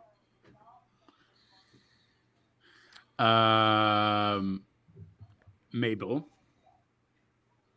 There it is. He just answered. Yep, Mabel. Mabel is the largest. Is Mabel still living? I'm not even sure. Yes. No. Wasn't Viscera. Mabel Viscera? Yes. I just wasn't sure. I gotta be honest. I don't know, but I also don't understand why you'd come on a wrestling podcast to ask a trivia question about the largest living land mammal predator. Mabel. And Mabel. If I were to go outside of that, I polar mean, bear. kudos. That is a very.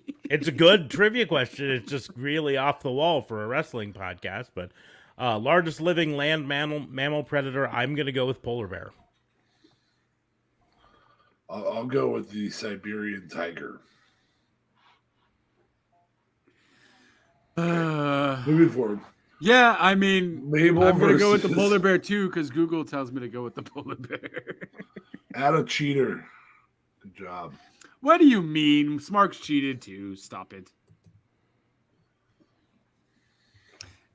But that answers Maybe your question. Bengal You can- tiger. The biggest land predator animal currently alive is the polar bear.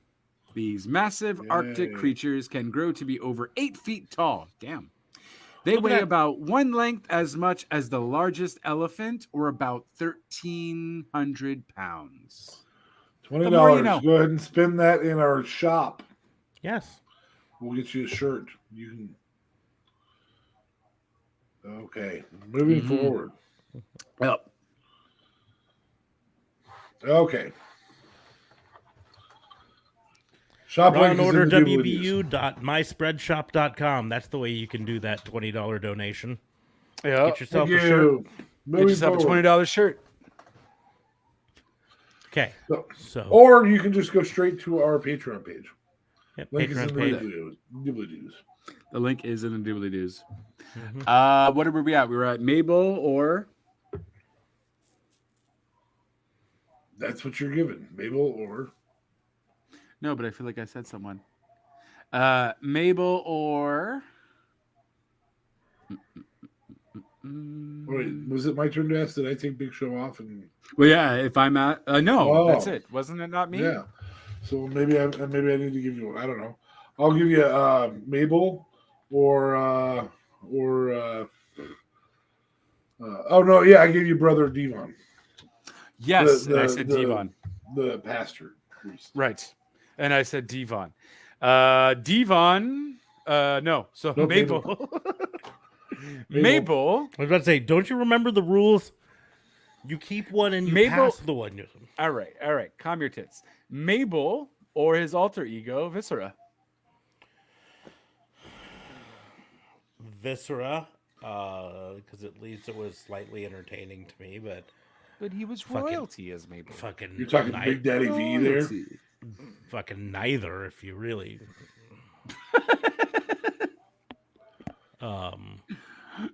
Okay, so Mabel or No, you gave me Mabel or Viscera, so I took Viscera. So now we go That's it. Mabel or I feel like this is the only way to consistently get Mabel off, but I feel like this is probably going to kill it right here. Mabel or the Big Bad Booty Daddy. Big bad booty daddy. Scott Steiner. Scott Steiner. Come on. Oh, Mabel's still no, I gonna said be Big last. Bad Booty Daddy. I meant to say Booty Man. That's my problem. My fault. I messed up, but it's okay. You took Big Bad Booty Daddy, so ruined Yeah, my I'm thing. taking Scott Steiner. Who's the big 'cause bad But booty man? I'm gonna see because I am curious about this. Mabel or the Ultimate Warrior. I'm gonna have to go with the Ultimate Warrior. I'm sorry. That's rough. Okay, that's fine. Ultimate It'll give me a Warrior, chance to even fix at it. his WCW days with the 18-minute promo when he debuted. That's how much I dislike Mabel. So you gotta give us Warrior versus Brutus because that I don't think we've ever done that, and that's gonna get bad on Smarks. Yeah, that's exactly where I was gonna go with it. Didn't you take Warrior? Yeah, I took Warrior though. So Oh. sorry. So it's Mabel versus Well, let him keep his own since it's already. Yeah, Mabel versus. God, it devolved really quickly when you threw Mabel Yeah. in the game. Yeah, I know. Smarks, that one's I on don't you, think we but- can. I blame it on my screen over here. I looked over and I saw Mabel, and I was like, okay. Men on a mission. Mabel and Mo. Yep. By the way, that's according to Cage Match, the 44th best Razor Ramon match. Was it against Mabel? Yep. Razor and Savio Vega versus Mabel and Mo. Oh. That's exactly the match that I looked up and I saw the name Mabel and said, "Oh, throw him out." Yeah, you should have just gone with Savio, bud. Mabel or the Great Khali?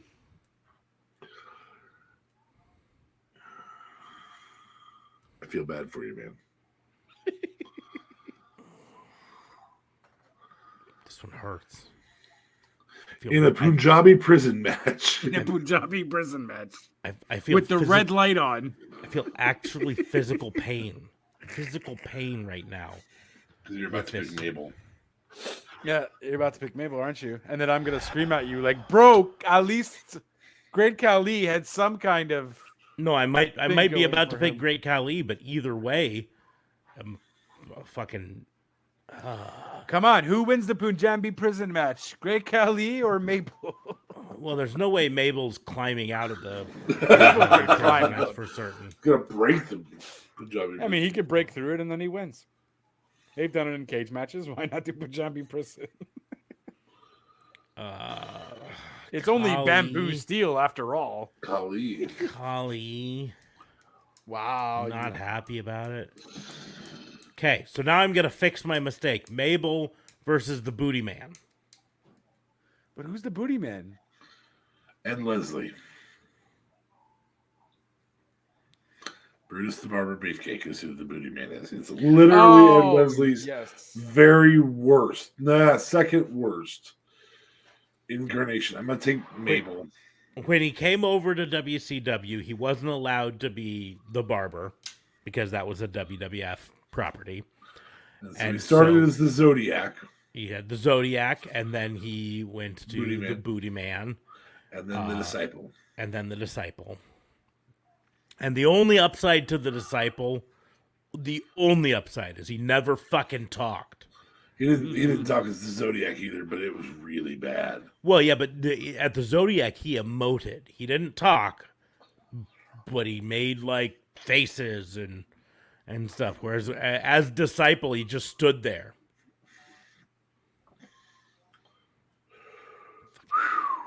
Okay. So I'm leaving Ed Leslie in play, which means I will point out though, with Ed Leslie, we did figure out one hands down we all agree upon that we would take Christopher Daniels over. Yes. Yeah. Yep. So Good job. We finally got Christopher Daniels out of this. About the same level as Mabel. What do you mean, though? Of course, he's better than Mabel. Stop it. I took him out of it because I don't want you to shit on him It's anymore. about the same Screw level. you all. Okay, go. Who's your next one? All right. For Ed round, Leslie by as the disciple or the renegade. Same era. I'll have to check out him as the renegade. Renegade is literally the disciple and Ultimate Warrior had a baby. Oh, but it's not Ed Leslie. It's It's important not to Ed know. Leslie. It was a different wrestler altogether. God, I still Whereas the disciple is Ed Leslie. Right. I probably would have to go with the disciple because at least the disciple didn't talk. We got Ed Leslie out. We got Ed Leslie out. I mean, the renegade was stupid as fuck, though. It was. Like, really bad. Like, I'd rather Ultimate Warrior than the renegade. Well, everyone would have at that point. At that point, at least, because at that point, That's when Warrior was like. they were champion for hinting 6 it months, was no? going to be Warrior. Right. They said, "I'm bringing in a warrior to fight you in the ultimate battle," and then they showed these vignettes, and you could just see from behind. You could see tassels on the arm and long curly hair and muscles, and Oh my everyone God, thought, "Oh my guys. goodness!" That's exactly what WWE is going to do with this whole Cody Rhodes shindig. They're going to like fake make a Cody Rhodes. Adrenaline in my soul. Where the fuck is Cody Rhodes?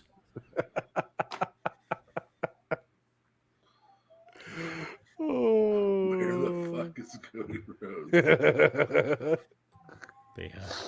People are still insisting he's coming, though. They're still They saying next week. heavy-handed hinted on They're Raw trolling, yesterday. bro. They're just Trolling. No, trolling. I'm not denying they were trolling. Not denying at all. There was so much trolling going on, but it was so heavy. It was like, let's hit you over the head with this. Reports have it that he's got offers on the table for multiple places. He's still debating, but.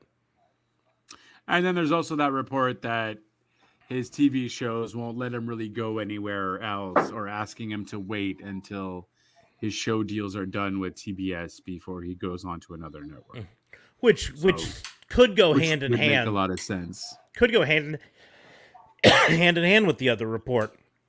Could have offers on the table, and he's just saying, "Listen, I can't accept any of these offers until."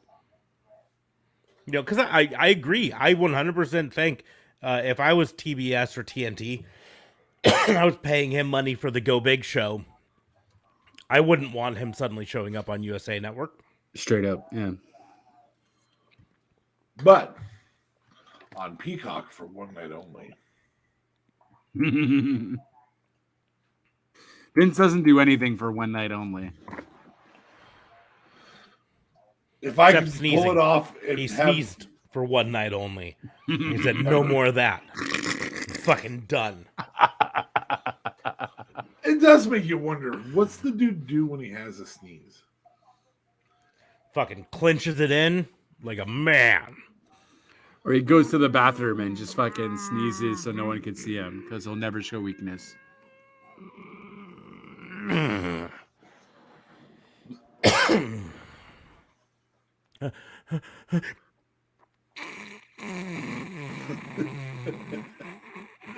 So do you have somebody for the Renegade versus to go for Smarks to name?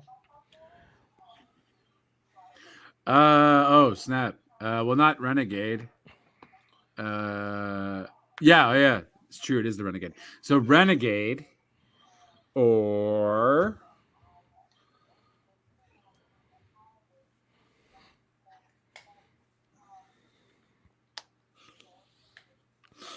feel like that's too easy. I was gonna say Norman Smiley.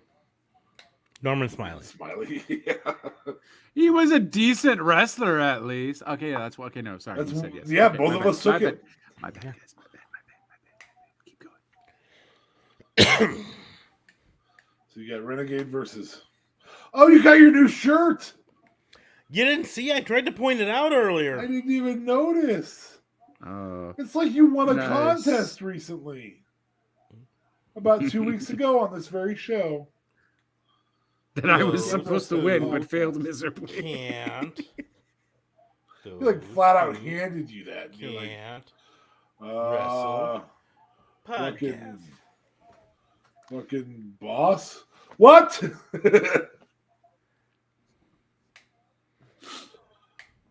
Renegade or Here. I'm gonna save. So you said Norman Smiley, so Renegade or Yeah, I'm gonna save everyone always some trouble. Like Renegade or Alex Wright, Arn Anderson, Big Bubba Rogers, Bobby Eaton, Booker T, Bunkhouse Buck, Carl Olay, Chris Benoit, Chris Jericho, Cyclope, Dean Malenko, Diamond Dallas Page, Disco Inferno, Eddie Guerrero, Galaxy, Hugh Morris, Ice Galaxy. Train. Galaxy is gonna. I'll take Renegade over Galaxy. oh snap. Only I have no fucking clue who it is. Oh, okay, I was wondering. I was gonna Google. Jacques Rougeau, Jeff Jarrett. We already said Jeff Jarrett, so he's out. Jim Duggan, Jimmy Graffiti, Jim Powers, Joe Jimmy Gomez, Graffiti. Johnny Grunge, Juventud Guerrera, Chaos, Kevin Nash, Kevin Sullivan, Conan, La Parca, Lex Luger, Lord Steven Regal, M. Wall Street, Marcus Alexander Bagwell, Mark Starr, Meng, Mike Enos, Mr. JL, Pez Watley, Prince Iakea, Rey Mysterio Jr., Rick Steiner, Roadblock, Ron Studd, Ruckus, Scott Hall, Scott Norton, Scotty Riggs, Sergeant Craig Pittman, Squire David Taylor, Steve McMichael, Stevie Ray, Six, The Barbarian, The Giant, Tony Rumble, Ultimate Dragon, or Villano 4. And the reason I bring that out, those were all of the participants of the 3-ring battle royal that WCW had in November of 96. And Renegade was in World there? War III. And Renegade was one of them. Okay. So, of those people, that entire one, Who you 60 men. picking? Renegade was not the winner. But we can't pick the winner because we already had him as the Giant. So my final thing, just to finish this off, pick or pass. It's actually someone we already had on earlier tonight for it, in 2 ways. Pick or pass, Scott Hall or Razor Ramon. I'm gonna pick Razor. JLB, you have the same choice, Scott Hall or Razor Ramon. I'm gonna pick Razor as well. And I am picking Scott Hall. Can't blame you. Yeah, I mean, Neither's a bad move. Just I like Razor Ramon. yeah. It's the intro theme, man. Dun, dun, dun, dun, dun, dun. Which is like almost an Austin theme, but slower. New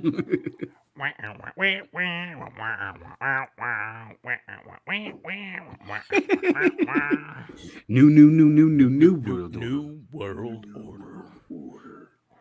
New world order. The following commercial has been paid for Paid for by the New World. by the New World Order. Oh Hey. my God, you should have done that for this episode. But say WBU, the Wrestling Booking Unit. But on that We note, have the perfect voice man over here, Mr. Fabe. I don't know. He does a pretty good impersonation of that one. Smarks does. That particular one. it's all about getting the rasp on your voice. The following podcast has been brought to you by the Wrestling Booking Unit. The Pissant Podcast. But on that note, we're going to start to wrap things up because we're devolving, and Wrap I think things we're up. That's what happens when you talk about the fucking Renegade. Wrap your willy, silly. that was weird. On that note, PSA. make sure to follow us on your social medias, on any of the places. Make sure to like, share, and subscribe to the podcast. You can follow me at Raw and Order WBU pretty much anywhere there's social media. So Twitter and TikTok and Instagram and YouTube and Twitch.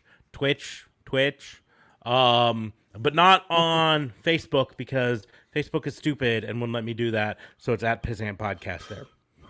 But you can follow me there. You can follow DA Fabe at DA Vincent Kayfabe, PSA. We're going to try and start maybe doing some Twitch exclusive stuff for pre-show and post-shows. Probably isn't going to start tonight, but who knows? Maybe somebody will stick around for it. I don't know. I will if I'm Go to able Twitch to play and a find wrestling out. game. correct. You can follow JLB at JLB420. That's my personal on Twitter. Real Talk Radio, though, like I always say, is the brand at Real Talk Radio 8. Anchor.fm/RTR, where we just talk about music, movies, everything and anything, entertainment. And I'm also twitching my way through life right now as the WWE 2K22 has come out. So I am enjoying that. So you can catch me on streams there. I do have a link to the link tree down below where you can find all of what I just told you and then some over there. So feel free to follow me. And yeah, I don't bite. So please, by all means, feel free to follow me and like, share, and subscribe. And that's pretty much it. Make sure to support us in the ways you can. Liking, sharing, and subscribing, of course, is the free way. Make sure to follow us on Twitch, like DA Fabe said, because we're going to be doing some Twitch exclusives, some pre-show and post-shows on Twitch occasionally, some watch-alongs, stuff like that on Twitch. So make sure to follow us there. But if you also want to support us in other ways, patreon.com/RawandOrderWBU is one way, or the merch store, rawandorderwbu.myspreadshop.com, where you can get Pissant Podcast merch, or merch that says Those Who Can't Wrestle Podcast. Fun stuff like that. That's you. That's me. I can't wrestle, so I podcast. There you go. That's what I do. I apparently can answer what is the largest living land mammal predator. I can't. So I got that going for me. Public service announcement: stay in school, kids. Yeah. Then you'll be able to know when a scammer comes on to your podcast. Yeah, he has 700 subscribers, but no content. Lame-o potato. Potatoes, chips, French fries. On that note, we're going to go ahead and close the book on the Fantasy Booking Institute. Thank you all for listening. We will see you soon. The best form of potato is the baked potato, loaded.